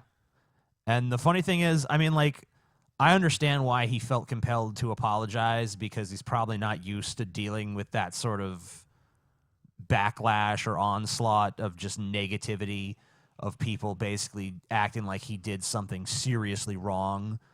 But this guy did not do anything fucking wrong. And even if he did, it didn't warrant that sort of response. Yeah, I mean, the shirt wasn't even... I think I've seen worse shirts on people. Yeah, I mean, like, it's not like the shirt had... like, if the shirt said, like, you know, I like my women like I like my coffee, ground up and in the fridge, then I could maybe say, well, you know, maybe the feminists have a point. But it has some women that are scantily clad. And the weird thing is that when women dress like that in public, the feminists are the first people to be like, that's their right. They can dress how they want. But if there's a woman depicted on a shirt, then that's somehow sexualizing women. So if a woman is dressed like that in public and people look at her, then they're sexualizing her. But if she's dressed like that on a shirt, then the feminists say that that is inherently sexual. So it's just totally, like, it doesn't even make any sense. There's no logical consistency to their position ever. Because, like, you know, I'm not saying that all feminists are morons, but goddamn, the ones who complain about shit like this most definitely are morons.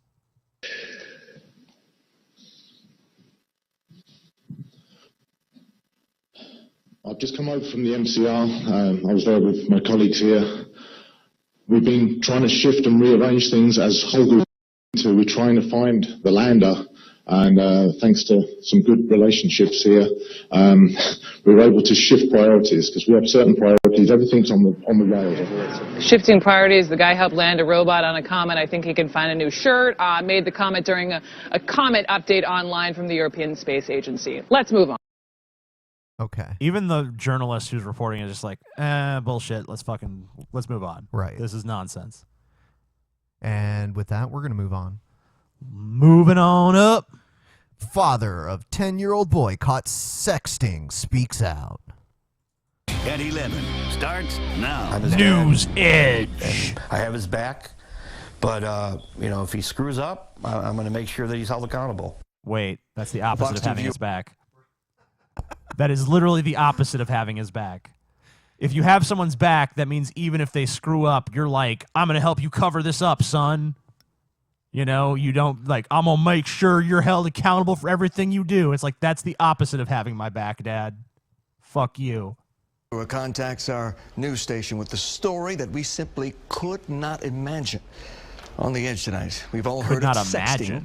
High school students have done it. Even some middle schoolers have been caught. But one local father found out his 10-year-old son, was sending explicit photos to a young girl. Now he's out to make sure that his son learns a lesson and never does it again. Fox 2's Andrea Isom live now with the story. Andrea? You know, Hugh, bottom line in all of this father is blaming himself for what happened. And, you know, most people would not go on TV and talk about this, but he's hoping that doing so will help other people learn from his mistakes. Why are you screaming at me? A mother had called me and said that my son, which is our youngest son, was sending very dirty, naughty messages to her daughter and pictures, too, of his private area.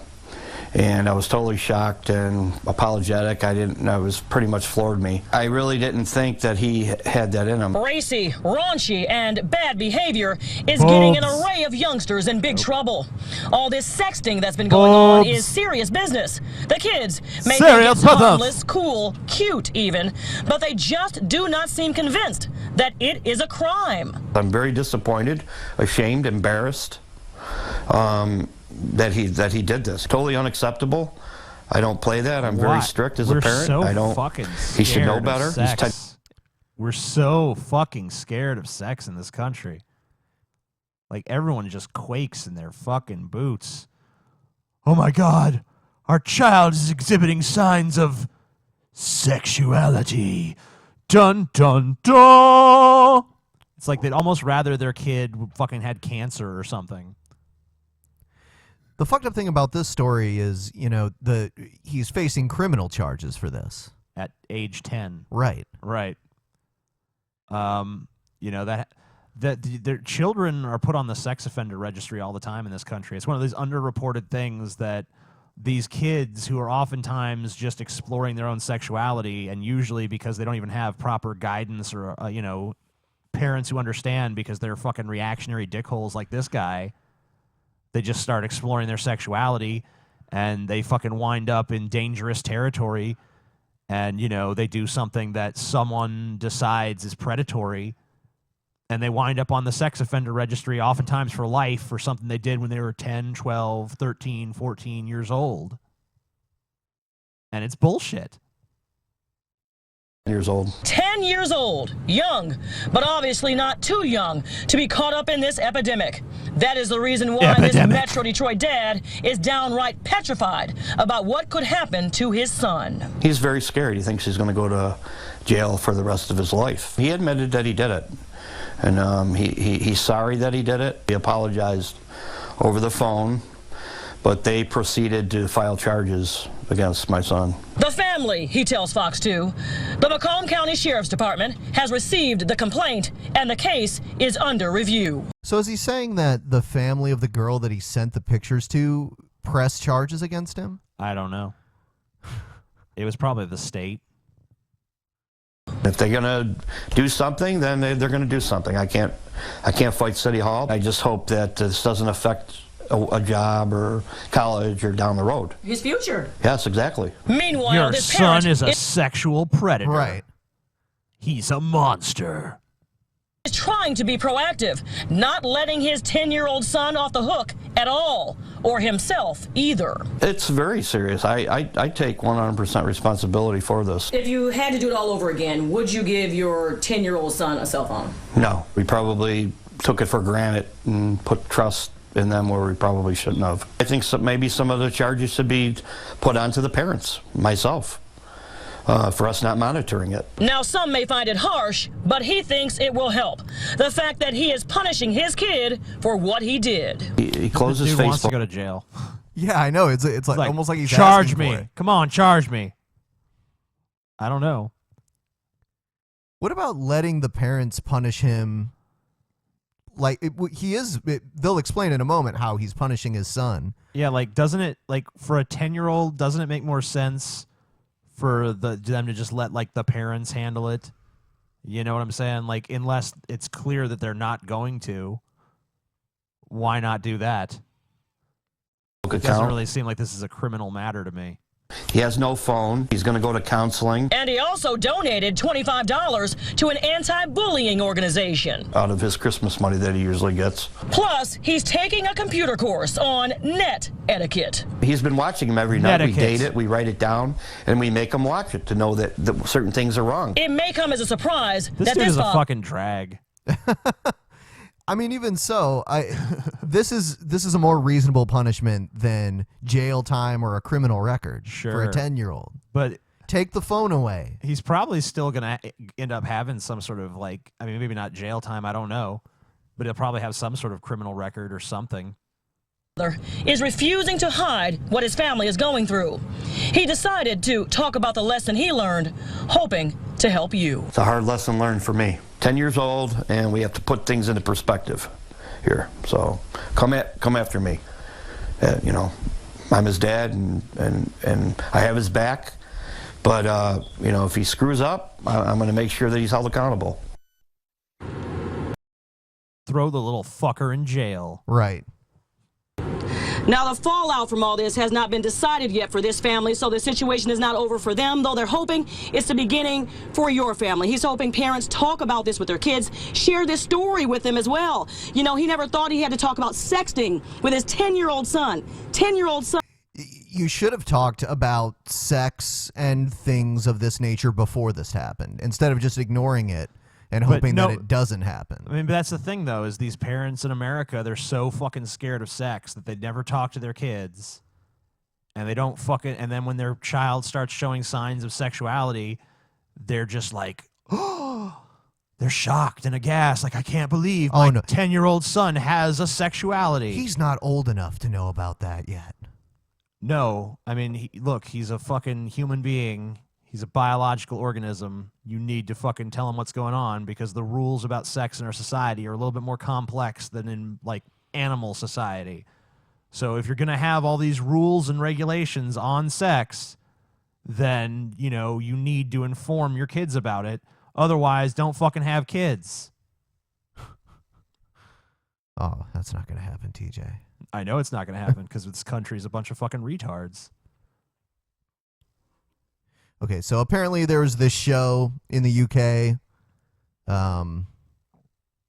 where this guy is helping men and women clean up their look and get laid.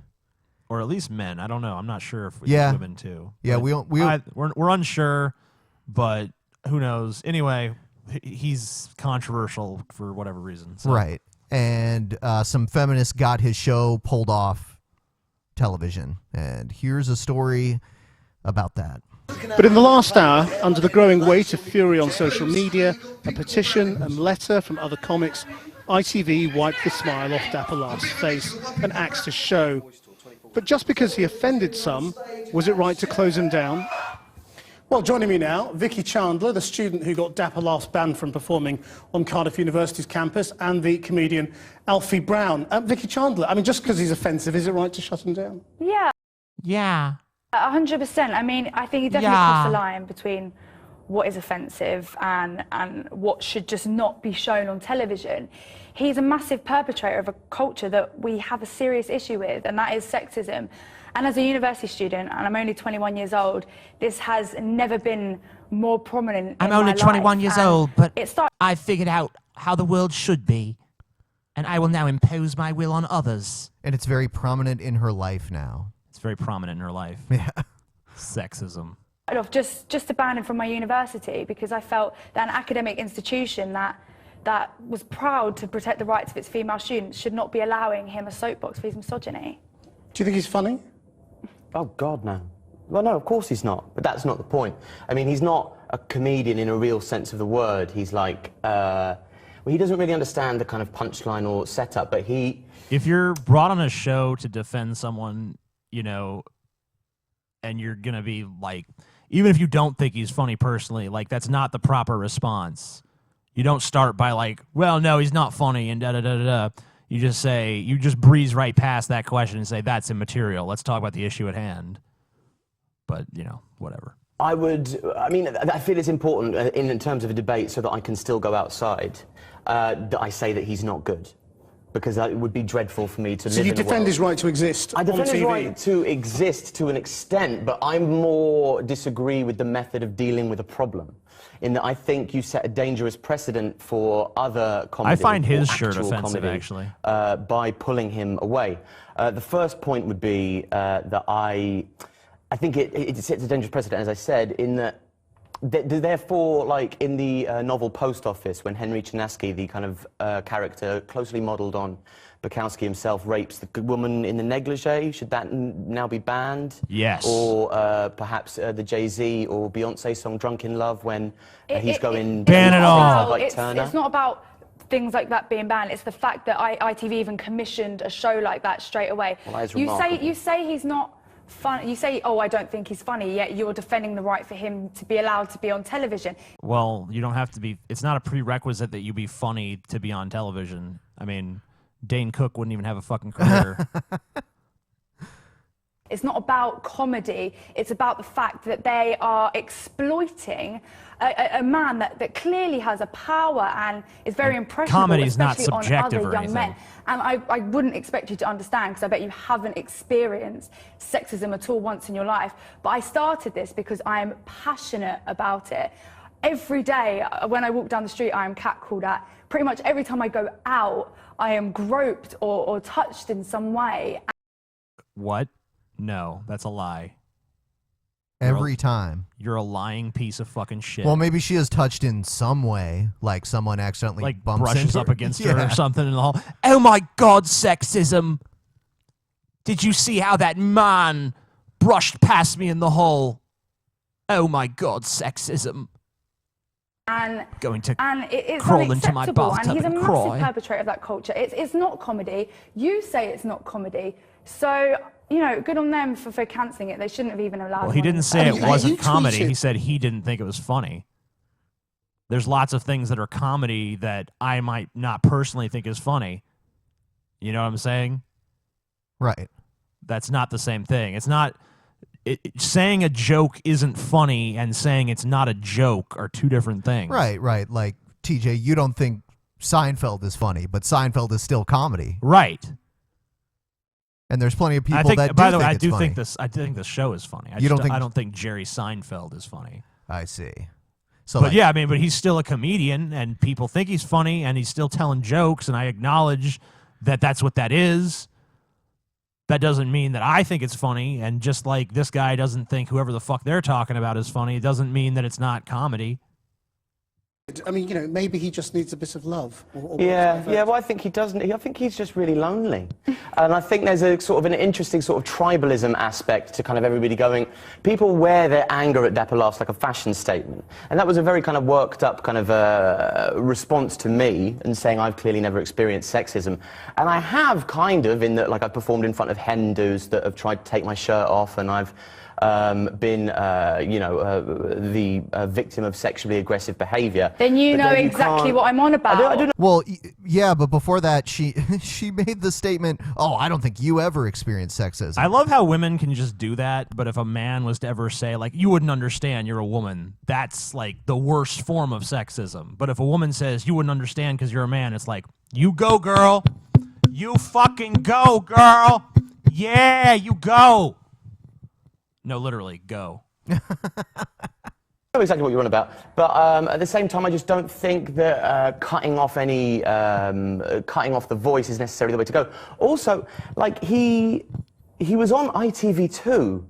He might as well have been on In My Cupboard. Who's watching that? Like, what reasonable person goes, I want to watch There's this ITV2? question of the anger, isn't there? I mean, there's just the anger against this man on Insider Twitter. It's just joke. It's a bit alarming. I know, it is alarming. It's violent and it's nasty, and you kind of think, why do you all hate so much? I know, and you know what? I don't wish that upon anyone, but unfortunately, myself, I've experienced that from his fans, his legion of supporters, and as you saw from that video, the sort of jokes that he makes about women, you can imagine the sort of abuse that I got. I wouldn't condone that on anyone, and it was never about banning him completely. It just started off as a university But that's petition. what you've done, effectively, haven't you? I mean, the massive campaign closes him down, possibly ends his career, stamps him out. Surprise. And there's something sort of, I don't know. Oh, bullshit. You know what? His career is not over just because this bitch. Okay, if anything, he's probably going to be more popular because he'll be more controversial. He'll sell more tickets to his fucking shows. Intolerant about that, isn't it? I understand where you're coming from, but you know that was never. I never wanted to ban him. I didn't ever start the petition to get him banned off television. It was just. What was the petition? To get him banned from Cardiff I University? wanted to get him from my Because there is a sort of a dangerous thing. If the thing is that it is only ITV2, and if he's on ITV2, it can be like a control. Universities supposed to be like forums for discussions and stuff, and in many cases, yes. You know, you would think that you should welcome different points of view, even ones that you vehemently disagree with. You know what I'm saying? Yes. Like, if I was going to a university and they were told me, like, Dick Cheney is going to be speaking at the university, I'd be like, wow, what a piece of shit. But I wouldn't be like, we need to stop Dick Cheney from speaking because I disagree with him so much on so many things. I mean, that's just bullshit. If you disagree, then fucking make better arguments. Put out why you disagree. Don't just be like, we need to stop this. We need to shut this person up. That's how a child deals with situations. I wouldn't be too sort of poo-pooey about ITV2. Yeah. It gets an audience. You know, this must have been a. Yeah, but I think if you look in the audience of ITV2 in comparison to, say, his Facebook following, his Vine following, the millions and millions of views that he's had, what you do is you form a kind of a cult, whereas people are kind of more invested in it, say. And I think the reason why kind of TV debate is necessarily kind of myopic is because the solution to any problem is far more boring than you would want it to be, which is really just reforming the education system and enlightening men from an earlier age about this sort of problem. And cutting him off is only going to make his small cabal. I mean, that's the much bigger question here, isn't it? More fierce. That there are so many people who wanted to watch that. Yeah, I wouldn't say so many people wanted to watch it, considering nearly 60,000 people in the space of a few days signed a petition to get him cancelled. That's irrelevant. That doesn't mean anything. Wait, his viewership is not based on how many people signed a petition to get him off the air. His viewership is based upon what his actual viewership numbers are. Right. How many people don't like him is irrelevant. I mean, maybe it doesn't even matter if fucking 2 million people sign that petition. If he still has an audience of whatever specific number of people he had watching his show, then that's how many people wanted to see that kind of fucking show. And for you or whoever else to fucking say, no, those people can't watch that show because we think it's problematic is bullshit. And I think we're done with this. All right. Let me know if you think this is an example of entrapment. Okay. I'm not a legal expert, but... Right, just in your opinion.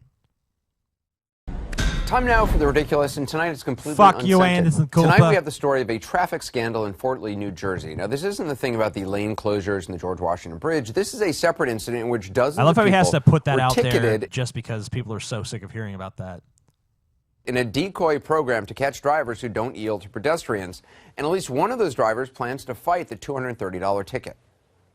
Then they just told me that I was getting a ticket because I didn't stop for pedestrian. And it was a duck. It was a huge duck. It was scary. That's right. You heard right. She said. Yeah, I don't know. I don't know if it was scary. Well, some people are scared of huge ducks. Apparently.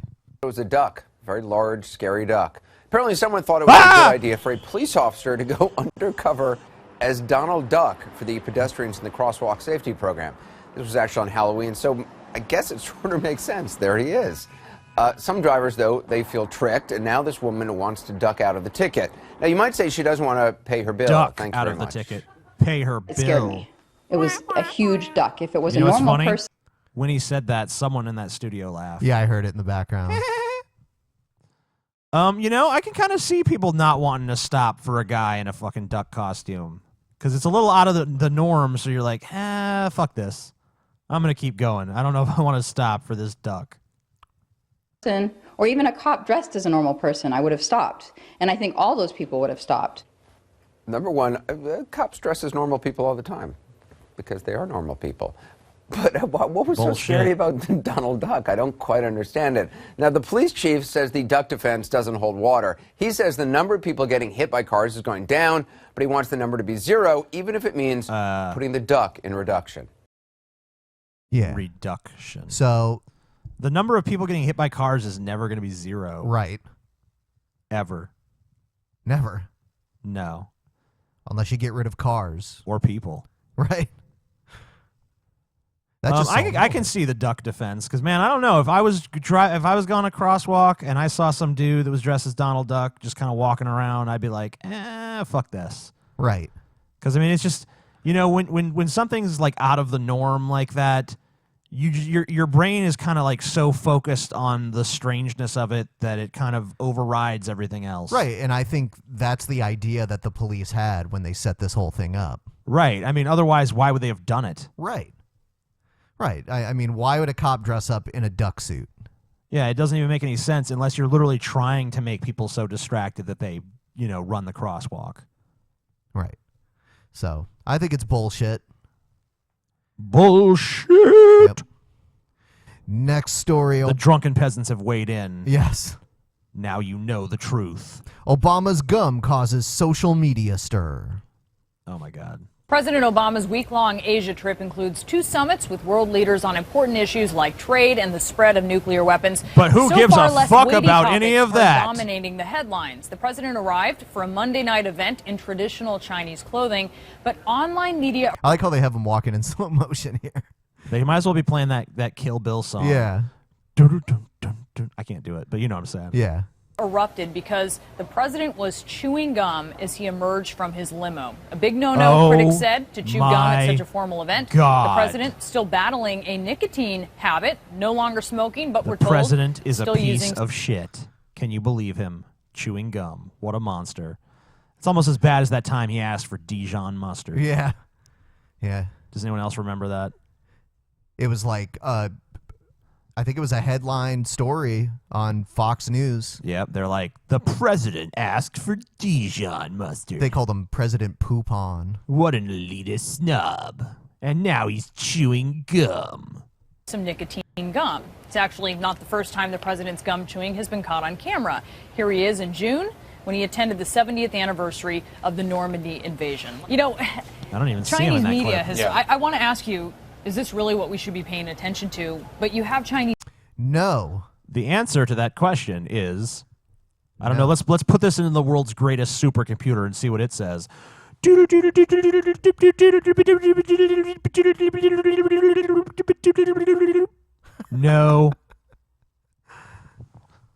No. Well, there you go. The world's greatest supercomputer says no. This is not what we should be paying attention to. But I guess we are. That's focused on this, and there is a lot of protocol and etiquette that goes into meetings like this, and this is obviously bothering them. Yeah, I mean, look, I think this is sort of the fluff of the coverage of this sort of important event. You know, there was also the famous. We were talking earlier. Best haircut to ever appear on the news. Oh yeah. It's all messy. You just want to grab it and go. Nah. Photograph or image of Vladimir Putin putting the shawl, I think it was, on the wife of the Chinese leader.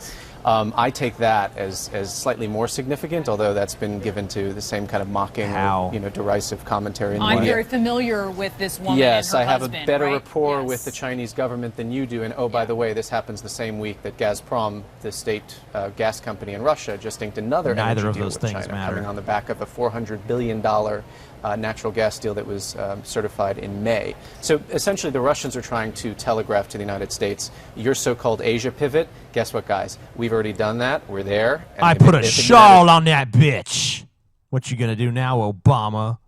While you were busy chewing gum, I was putting a shawl on the Prime Minister's wife. It's not all he was putting on her. Oh, not all he was putting in her either. It's more to us than it does to you. And we're seeing the pictures of the shawl right now, Yeah. where you can see, and she smiles, and there was certainly some controversy over that as Sure. well. The gum is So interesting, we have to show it twice. What the fuck is controversial about it? It's controversial. Chinese people are apparently very sensitive. Don't say that. You know how sensitive they are. Ah. issue, though, I guess, as the president goes into this, in a way, he goes to Asia at a time where perhaps overseas and by China, it's always about who's stronger, right? He goes in seeming perhaps a little weak, and this is something to ding him on. It's not like he went in there and did like the slanty-eyed thing with his hands. It was like, me Chinese, me play joke. It'd be like, you know, oh man, Obama really fucked this one up. But he was just chewing some gum. I don't give a fuck. If you do give a fuck, you're stupid and should die. I'm sorry. Like there's no realm of reality where that matters. There's not even an alternate universe where that matters. It matters in Singapore where gum's illegal. Okay. It literally is illegal in Singapore. Fuck Singapore. Yeah, it's pretty crazy. Well, yeah, you would never want to go to Singapore, TJ. Porn's illegal. Maybe back in the old days when it was cool. Yeah, at some point. But no, not anymore. It's even illegal not to flush the toilet there. Man, I'd be in jail. I'm hearing a list of things that I would be in jail for in Singapore. There's not the due solemnity that I think people expect of the President of the United States, the Commander-in-Chief. You know, he's sort of casually striding into the hallway. He's chewing. It's almost like he's You're the president. You can't be chewing no fucking It's gum. no big deal.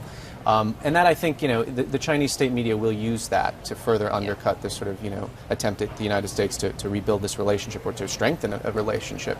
But again, I mean, you know, what are we talking about here? Does this matter more than geopolitics? No. No. They want to see respect, so this is maybe sort of a symbol for them. Well, fuck them. The president can chew gum if he wants. He's the fucking president. In the United States, there's only one place where it's legal to bet on sporting events, and that's in Las Vegas. Everywhere else, it's considered illegal. Even states where gambling is legal, where they have casinos, you still can't bet on sporting events for some reason. You could bet on horse races. That's a sporting event. Yeah, they're talking about major sporting events, NBA, NFL, NHL, boxing, MMA, that kind of thing. Well, a high-ranking NBA official wants to legalize sports betting. Neat. NBA Commissioner Adam Silver advocating the legalization of sports betting. In an op-ed in the New York Times, You're a monster. Commissioner Silver said the U.S. should allow gambling on sports with regulation in place to keep it safe and legal.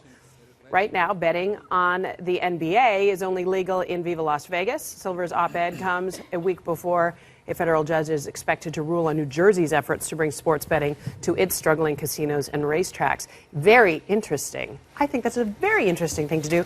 Bring it out of the shadows. Regulate it, make it legal, manage it, because everybody's doing it anyway.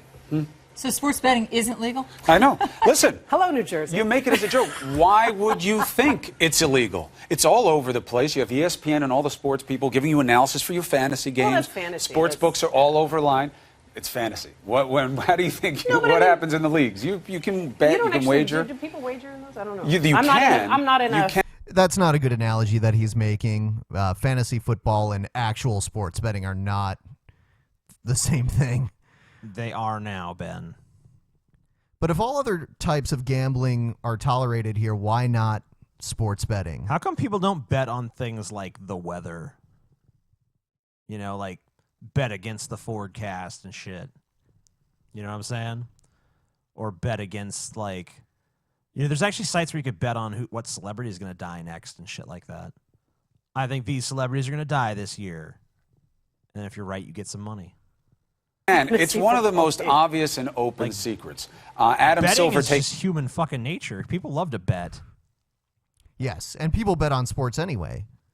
Yeah, I mean, like I've bet money on sports. I've never gone like to like a bookie and been like, 10,000 on the fucking Knicks or some shit. But I've made like friendly wagers with people, and if it's just your friends, you could totally stiff them anyway.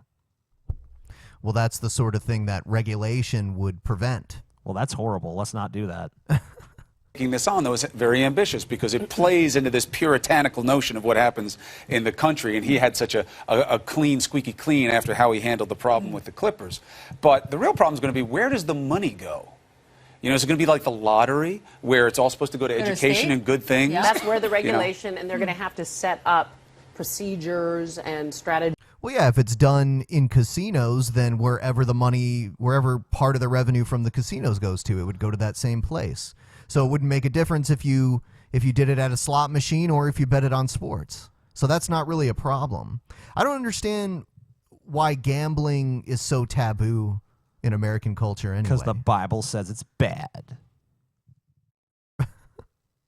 Does it really? I guess. All these Christians are against it, so I guess the Bible must say it's some fucking place. Although it doesn't say anything about abortion, and they're all crazy about that, so who fucking knows? Right. It's just one of these harebrained notions that get in people's heads, like gambling is bad. You know what it really is? It's like these people, gambling, obviously, some people have gambling problems and they destroy their lives, and so then people don't blame the actual person, they blame the gambling and say, oh, it's gambling's fault. And they forget that most people can fucking control their gambling. It's just like drugs, plenty of people do drugs and they're still responsible adults that can carry on their fucking lives. I mean, obviously some drugs are worse than others, but, we don't blame their bad behavior or their addiction on them or whatever. We blame it on the drug itself. Like, this must be the drug's fault. This must be the gambling's fault. This must be this fault. It's like when booze was banned. It was because guys would blow their whole fucking paycheck on booze, and they'd come home and beat the shit out of their wife and kids. So people say, oh, alcohol is evil. Couldn't you lose all your money and ruin your life investing in the stock market? Why is that not considered gambling? Because, Ben, this is America. Ah, good answer. Land of the free and the home of the brave. So beautiful. Yeah, that's true. You could lose your money on the stock market. You could lose your money on a lot of things. But for some reason, certain things get singled out above others. All right. So next part would be Q&A. You want to take a quick break and then we'll come back and do Q&A? Fuck it. Let's just do it. Let's just do it. Before we move on, just want to remind everyone, patreon.com/DP. Go there, become a patron, support the show. We're going to start doing one show per month. For patrons only. Yeah, that donate $5 or more. Only fucking way you can see that show is to become a patron. Patreon.com/DP. All right. We're going to move on. Patreon.com/DP. Patreon.com/DP. Patreon.com/DP. Patreon.com/DP. Patreon.com/DP. It's pretty catchy. Yeah. This question is bullshit. Hello, I hate TJ, this person. Ben, Scotty, and friends. Scotty's not here. I was Shut wondering up. whether you guys enjoy celebrating any holidays, like Halloween, Thanksgiving, Christmas. I know Ben enjoys celebrating Kwanzaa. Well, tell me what you guys think. Thanks. Thanksgiving is cool because all you have to do is eat. Yeah, Thanksgiving is my favorite holiday by far. It's like the easiest holiday. Yes. And if you're like me, you don't even go around your family. You just go fucking be gluttonous somewhere, and that's it. That's how I was when I lived far away from my family. Yeah. I do live far away from my family, Yeah. so that's fortunate. Yep. Yeah. Don't even have to deal with that shit. Any other holidays? Halloween's pretty cool, although I didn't really do anything for it this year. I'll buy presents for Christmas and stuff for people. So I do a little something for Christmas. I don't really decorate or anything. Unless like someone's around to make me, but so I don't really like Christmas. It's not the holiday itself. It's all the bullshit that comes along with it. It's beginning to look a lot like Christmas. It seems like every year the Christmas buying season starts earlier and earlier. Yeah. And But I'm a big fan of consumerism, though, so. Nah. I like material things. I think Black Friday is horrible. I don't know. All right. Yeah, I would never go to Black Friday because it's too crowded, but I like going and doing like the Cyber Monday or whatever the fuck it's called, and I'll go get the deals online. Next question. Cheap shit without having to interact with human beings. Awesome. Drunken Peasants, this is my question for you guys. Duh. It's basically about your Patreon stream. I want to know what the difference between the Patreon stream and the Patreon only shows are. I see that they're two different things for the $1 and the $5. Okay. The Patreon stream is the actual like posts that are put on Patreon, like the Patreon, like the blog posts and shit. The Patreon only show is like an actual like show, like a Drunken Peasants episode that only patrons are privy to. So there you go. All right. Next question. Hey, Drunken Peasants, how you guys doing this evening? I have two questions for you guys. Usually you're standing. Number one, are you a fan of the Hobbit film series? And number two, do you guys think the new Hobbit movie, Battle of the Five Armies, should be 3.5 hours long? Okay. I fell asleep during the last Hobbit movie. I'm kind of torn because I liked the first installation, but I thought the second one was shit. I think Peter Jackson goes on way too long with his movies. You know, I don't know. I didn't really like the Lord of the Rings movies that much, but I did like the first Hobbit film. I thought it was really fun, and I went and saw it like 3 or 4 times, but then I saw that second one, and it was just like, it just became too much of a popcorn movie for me, and I'm just like, this one kind of sucks.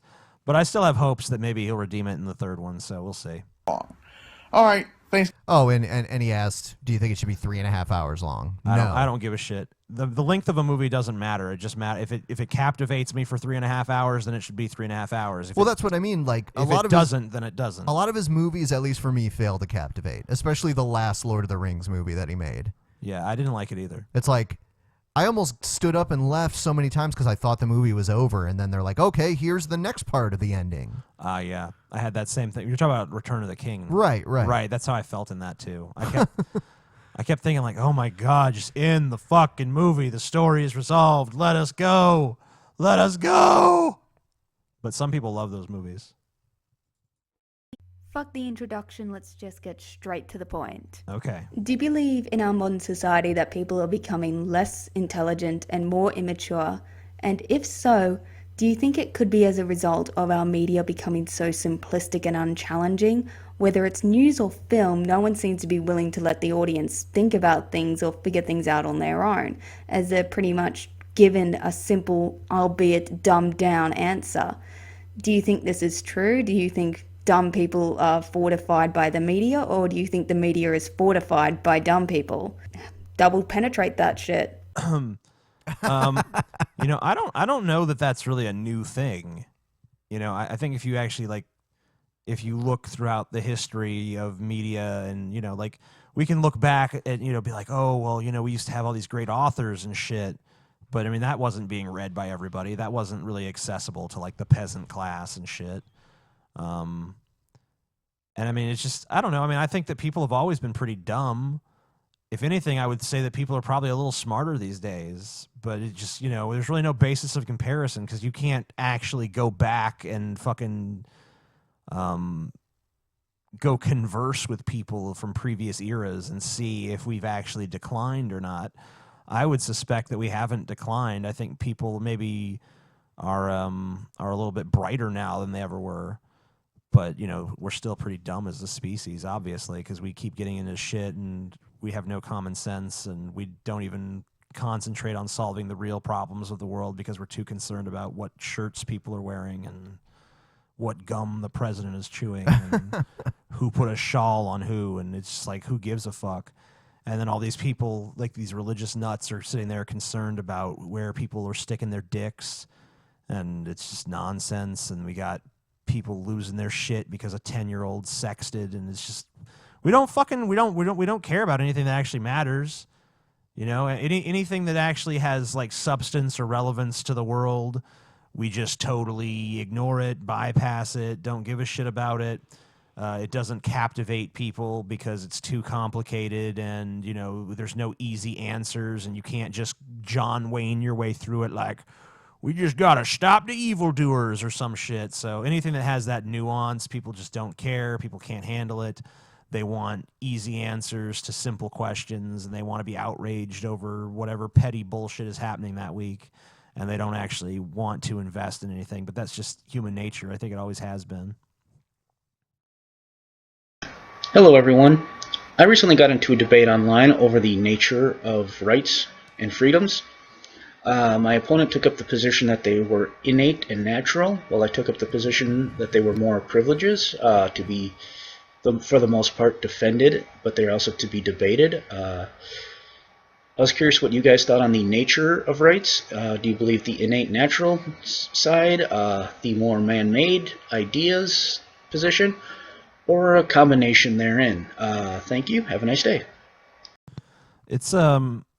It's kind of a difficult question because obviously everything is nature from my point of view. I mean, if you have a naturalistic worldview, then everything is part of nature, including the machinations of human beings. But if you're asking me if there is some set, defined system of the rights that people definitively have, then that's obviously not the case, because, if that were the case, we would see the same rights existing everywhere. And we just don't.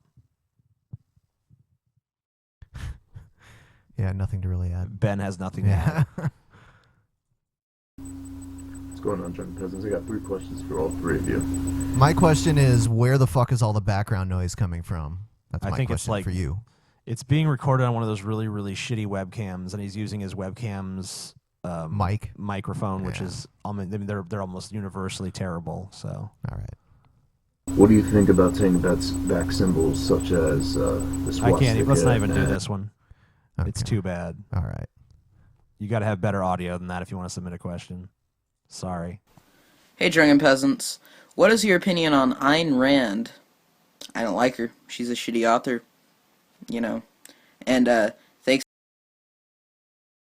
Oh, well, I guess I'll let him finish. Thanks to my friend Jack for giving me this question. Okay. Ayn Rand. I've never read any of her stuff, but I just know that it's used by libertarians all the time. Yeah, I've read some of it. I was big in Ayn Rand when I was like 15. I read some Ayn Rand and I was like, yeah, this bitch knows what she's talking about. You did consider yourself a libertarian at one point. Right, I did. But even when I was still a libertarian, I started to become very disenfranchised with the Ayn Rand school of logic. I could make several very cogent criticisms of her philosophy, but I'd rather just call her a cunt. Yeah. And move on. Okay. Because she is.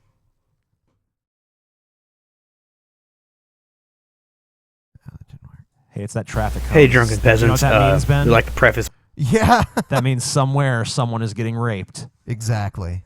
On the internet. Yeah, the floating rape cone. My questions here by saying that I'm sorry for my lisp or whatever. I'm going to try and enunciate the best I can.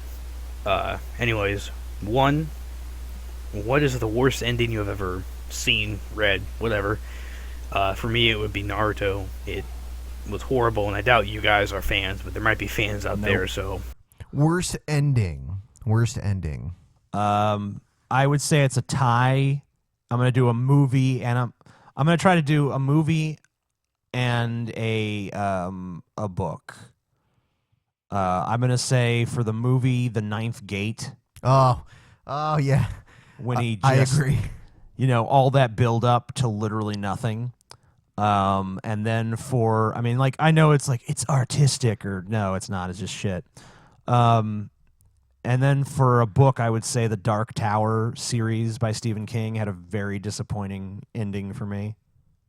Yeah, I have to go with Ninth Gate as well. I didn't know what the fuck was going on.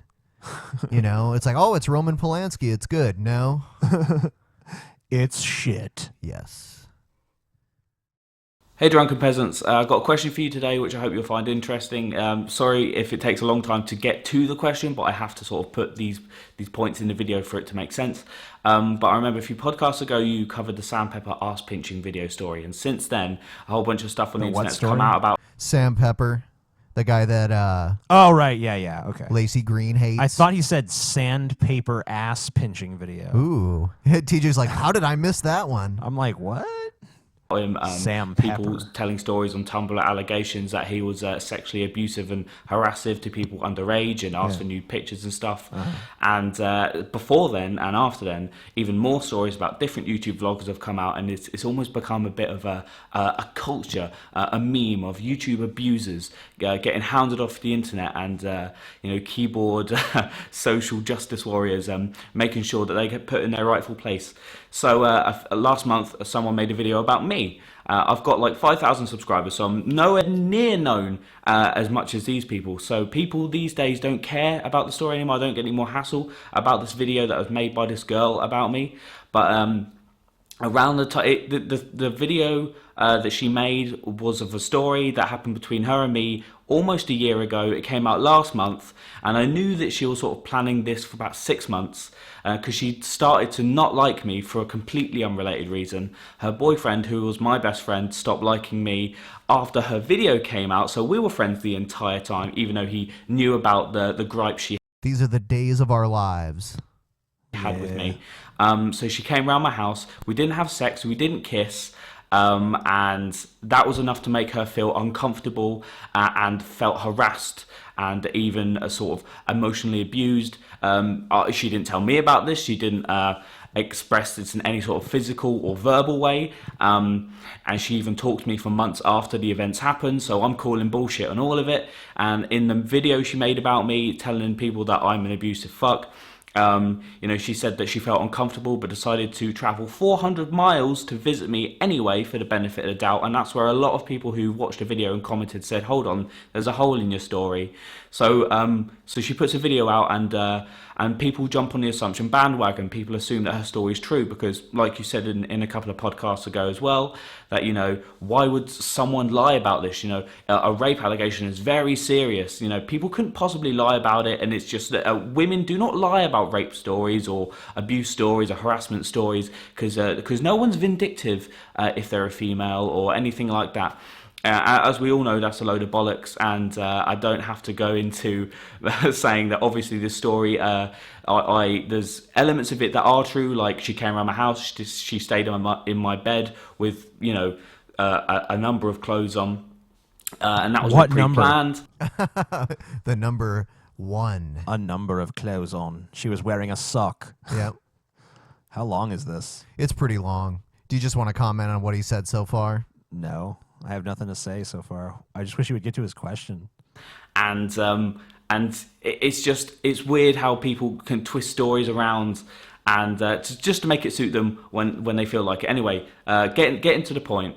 The video was shared and helped along by a YouTube vlogger who's got nearly 1 million subscribers, who I had a run-in with, who I used to talk to 2 years ago when they were just starting YouTube, so they got popular really quick. And I must have annoyed them on my own way. I've only met them once or twice, and I didn't even know they didn't like me up to this point until they shared the video and tried to deface me and make me look like someone who I'm not. And shut up, rapist. Because they shared this, everyone jumps on the assumption bandwagon of, a popular YouTuber says and agrees and says, I've had a personal run-in with this person and they are who this woman claims they are. It must be true. So I got loads of messages saying that, it's official that Paul is a harassive beast. Which is just ridiculous. So I did make a rebuttal video, which I've now put as unlisted because I don't want to revel in that shit. I don't want the miserable crap on my channel. I just want to put it behind me. I think the people who have seen it, who need to see it, have seen it already. It's just drama, and a lot of the people who came to watch it just care about drama. So my question is, finally get into the question, is it worth following this up legally? Now, if someone really... There's the question. Okay, so we'll stop it there because I'm tired of hearing him talk. Let me see. I don't know. Is it worth following up legally? No, not really. Because you can't prove that you didn't do anything any more than she can prove that you did do anything. So there's nothing you can really do legally, because Right, if he's thinking of slander or it's libel. I mean, it's just your word against her word, and there's no compelling reason for anyone to believe one of you over the other. So, no. Sorry to give such a short answer to such a long question, but that's it. Hey, Drunken Peasants. My question for you guys is, what is your favorite Coen Brothers film? My personal favorite would probably be Fargo, but I want to know what you guys thought. No Country for Old Men. Smoke Man every day. I'm not even really familiar with the list of films made by the Coen brothers. No Country for Old Men. Oh, and The Big Lebowski. Those two, for me. You need to work on your posture. Drunken Peasants.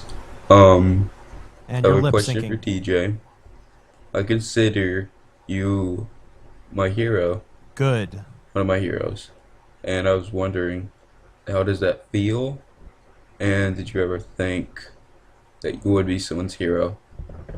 Thank Yeah. you for answering my question. Pretty much, And goodbye. I wish I could have like a humble answer of like, no, I never thought that.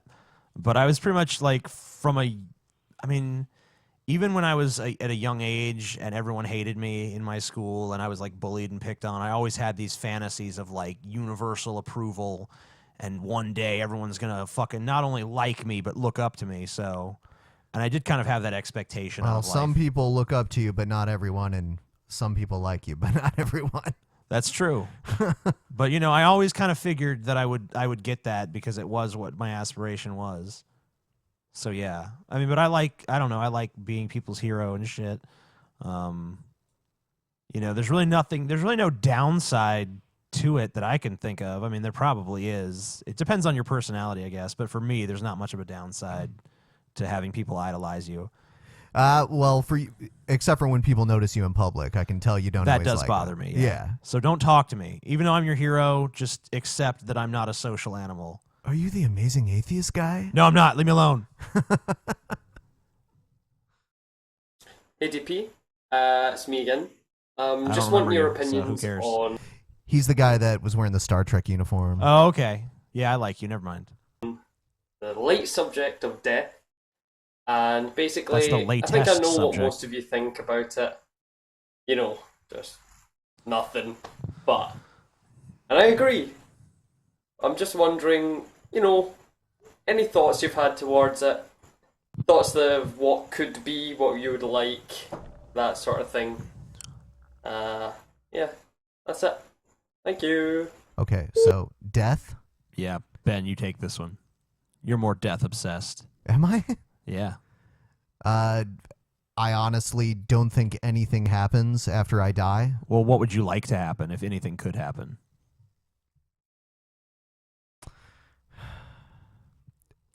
I'm so focused on nothing happening that I can't even think of what would happen to me after death, other than all the shit that people claim happens to people after they die, which I don't agree with. Yeah. Well, if I could have anything happen, I don't know. I'd like maybe just be reborn as like a superhuman being, like Goku or Superman or some shit, and then just take over the world with my superpowers. See, I don't even think about it that way. I don't think about dying and then coming back as something else as Yeah. well. I mean, I don't either. I mean, I pretty much know that like death is the end, like 99.99999999999 etc% chance. But if there is some kind of afterlife, I hope I'm reincarnated as like a Super Saiyan so I can conquer the earth and kick ass. Dear Drunken Peasants, I've got a couple of questions to ask you, so why not go ahead and ask? Yes, my hair is terrible because, yes, I've just come out of a shower. In Britain, we have a lot of things known as synthetic highs or legal highs, depending upon what you want to call them. I was wondering what your opinions were of these, and do you have them in your country? And I've got a second question. First question. Yeah, we do have them in this country. And I don't really have much thought on them because I haven't really used them. Another one of my favorite YouTubers is a guy called Joe Rogan. He's just the Joe Rogan Yeah, we know who he is. Yeah. He's pretty popular here. Experience podcast. Would you be willing in having He's not him even on really your just show? like a And if YouTuber. I mean, he's no. He's a like comedian. Comedian, television star, etc. Mixed martial arts commentator. Right. And I was actually invited on the Joe Rogan Experience, but I never got around to being on it. I'm just lazy. Yeah. You probably should see if that's still on the table. Maybe. I don't even know if I want to, though. I think you should. Okay. so, what would you talk about?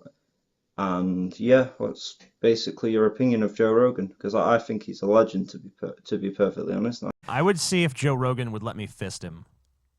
I like a lot of things Joe Rogan says, but I think he does kind of get hung up on conspiracy theories sometimes. Yeah. That I don't agree with. But I would fist him if he would let me. Because obviously, I think Joe Rogan, he's like a mixed martial arts guy, so he could kick my ass. Yeah, I think so. It's not like I could forcibly fist him, but I think that if I sweet-talked him enough and I lubed up my hand real good and I promised to go real slow and just start with one finger and work my way up over the course of an evening, you know, I think he'd be cool with that. Hello, drunken peasants and potential big-breasted guests. As you might know, France within recent years has passed secular laws banning religious clothing, but it's plain obvious it's targeting Muslim veils. So what do you think on this? Do you think other countries should adopt similar policies? Thank you. No. I'm against dress codes being imposed on the population. Of any kind. Ever. Yeah, so if Muslim women want to cover up everything except for their eyes, or even their eyes, I don't really care. That's fine with me. I don't know. Maybe people shouldn't be allowed to cover up their eyes. They have like a mesh thing that they wear okay. sometimes That's that they fine can then. see through it, but you can't see their eyes. Gotcha. So I think all women should be required by law to be naked, except the ugly ones. Good evening, drunken peasants. Hope you guys are doing well. We're not. I was recently told about a Our thing lives called are the stoned shit. ape theory, coined by a philosopher named Terence McKenna. And I'm really not familiar briefly, with if you guys haven't heard of this, it's just a I have theory heard that of it. says, in prehistoric times when the Homo erectus creatures were forced out of the treetops and into the grasslands, they had to forage for food, and one of those food items happened to be the cubensis mushroom. And he believed that these primates tripping balls over years and years brought forth worldly consciousness and spoken language. And centuries later, here we are, a bunch of fuck-ups. I think it's interesting, a few plot holes, but something fun to think about. And I want to know what you guys think about this. And So eating psychedelic early humans ate psychedelic mushrooms, and that's what brought upon consciousness. No. I don't think there's much to that. Yeah, I've never heard of it before. I have. You have? Yeah, I've heard of the theory. It's interesting, but I don't think that it. Yeah, I don't. Yeah, I don't think there's much mainstream scientific support of that. I really don't. I mean, that's not really how evolution works generally, where you just take a drug constantly over many generations, and that somehow. Yeah, how could that be genetically passed down? Yeah, I mean, there's no genetic component to it. So unless there's something about the evolutionary process that we just don't really understand yet, and there could be. Failing that, though, I really don't think there's much merit to it. But it's an interesting notion, but I don't think there's any truth. Hey, drunken peasants. I have two questions for you guys. My first one is, what do you think of director John Carpenter? And do you have a favorite film of his? Mine is The Thing. And my second question is... John Carpenter. Big Trouble in Little China. Did he direct that? Yep. I did not even know that. I think he's all right. Yeah, I mean, his stuff in the 80s was pretty cool. Did you like John Carpenter's Vampires? No. No. But I did like Ghosts of Mars. I don't think I've ever seen that.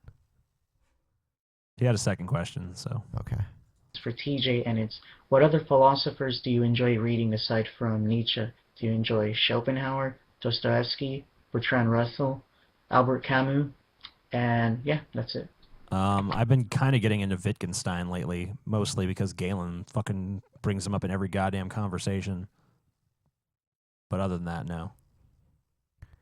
Next one. Hey, drunken peasants. I have a question for TJ.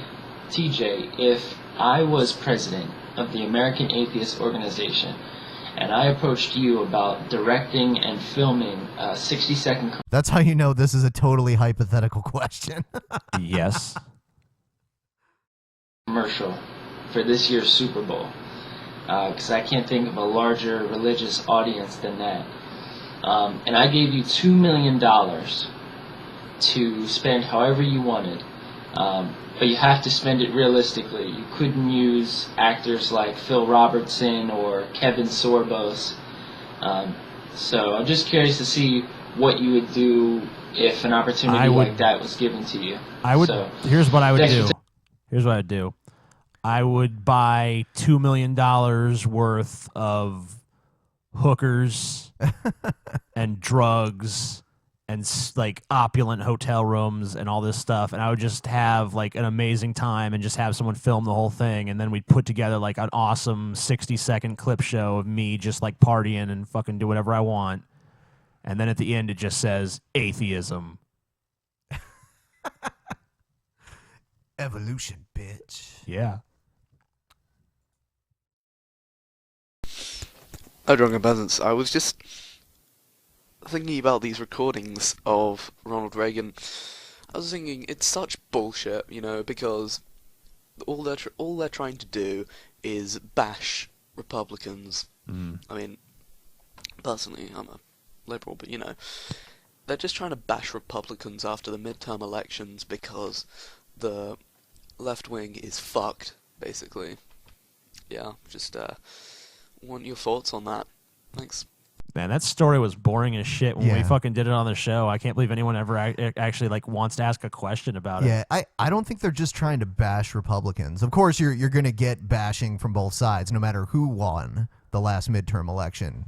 Yeah. I don't know. I listened to a lot of the recordings, and I didn't hear anything that was totally horrible that was brought to light. Right. It's not like Ronald Reagan was like, fuck the niggers and faggots or something. You know, then it'd be like, holy shit, we got the fucking smoking gun. But, yeah, at least he was smart enough to say that when he wasn't being recorded. Right. You know, it was... It's just, I mean, the recordings weren't even interesting. I didn't even care. Margaret Thatcher. I guess if you're like a big historical person, which I'm not, then maybe there's some intrigue there. But for me, it's just boring. Right. And bashing Reagan, who's been dead for about 10 years now. And was mentally dead and was 10 years before that. And was president back in the 80s. How does that, I mean, it doesn't say too much to bash current Republicans, even the ones that kiss Reagan's ass posthumously. Like all of them. Right. They love Reagan. Senile fuck. Hey, Drunken Peasants. I just got an email from my college about some offensive graffiti. Apparently a couple of kids drew swastikas on some of the walls around campus. And something similar happened last year, too, where somebody wrote the N-word in a bathroom stall, and the whole school got an email about it. So, I mean, I understand we gotta, be sensitive about matters like this, but my question for you is, where do you draw the line between sensitivity training and making mountains out of molehills? Yeah. Personally, I don't think anyone should be offended by a bit of graffiti, but let me know what you guys think. Thanks. All that really does is give the person who made that graffiti a larger audience. Yeah, I think graffiti is an older version of trolling in many ways. Yeah, I mean, like someone writes nigger on a bathroom stall, if it gets reported to the school and they clean it up, then, how many people really see it? Maybe 10, maybe 15, maybe 20. But if they send out a big newsletter, then everyone knows it was there. So all you're really doing is giving that person who did that more attention and putting a big spotlight on what they did. It's not like they're going to catch the culprit or some shit. Last question. Hey, what's going on, Drunken Peasants? Scotty, Ben, TJ. I got a question today for Scotty and He's not here. Ben, so fuck you, TJ. All right. I just want to know what you guys do for work. What are your day jobs? And I also love the show. Huge fan. Keep it up, guys. Thanks. Bye. Scotty and I are plumbers for day jobs. We spend our whole day just waiting and shit, cleaning pipes, that kind of shit. Yep. So that about wraps it up here. If you have any questions that you'd like us to answer, or you'd like to send us a stupid commercial or news story, feel free to like us on Facebook. You can go there and send me a private message with a link to your question or video that you'd like us to respond to. And you can also follow us on Twitter. But send all the questions and videos to Facebook. And if you actually send it in the form of a private message, that works a lot better. All right, so we're going to wrap it up. And I'm going to take my mask off right now so everyone can see, because I know everyone wants to see. So I'm going to take the mask off right now. So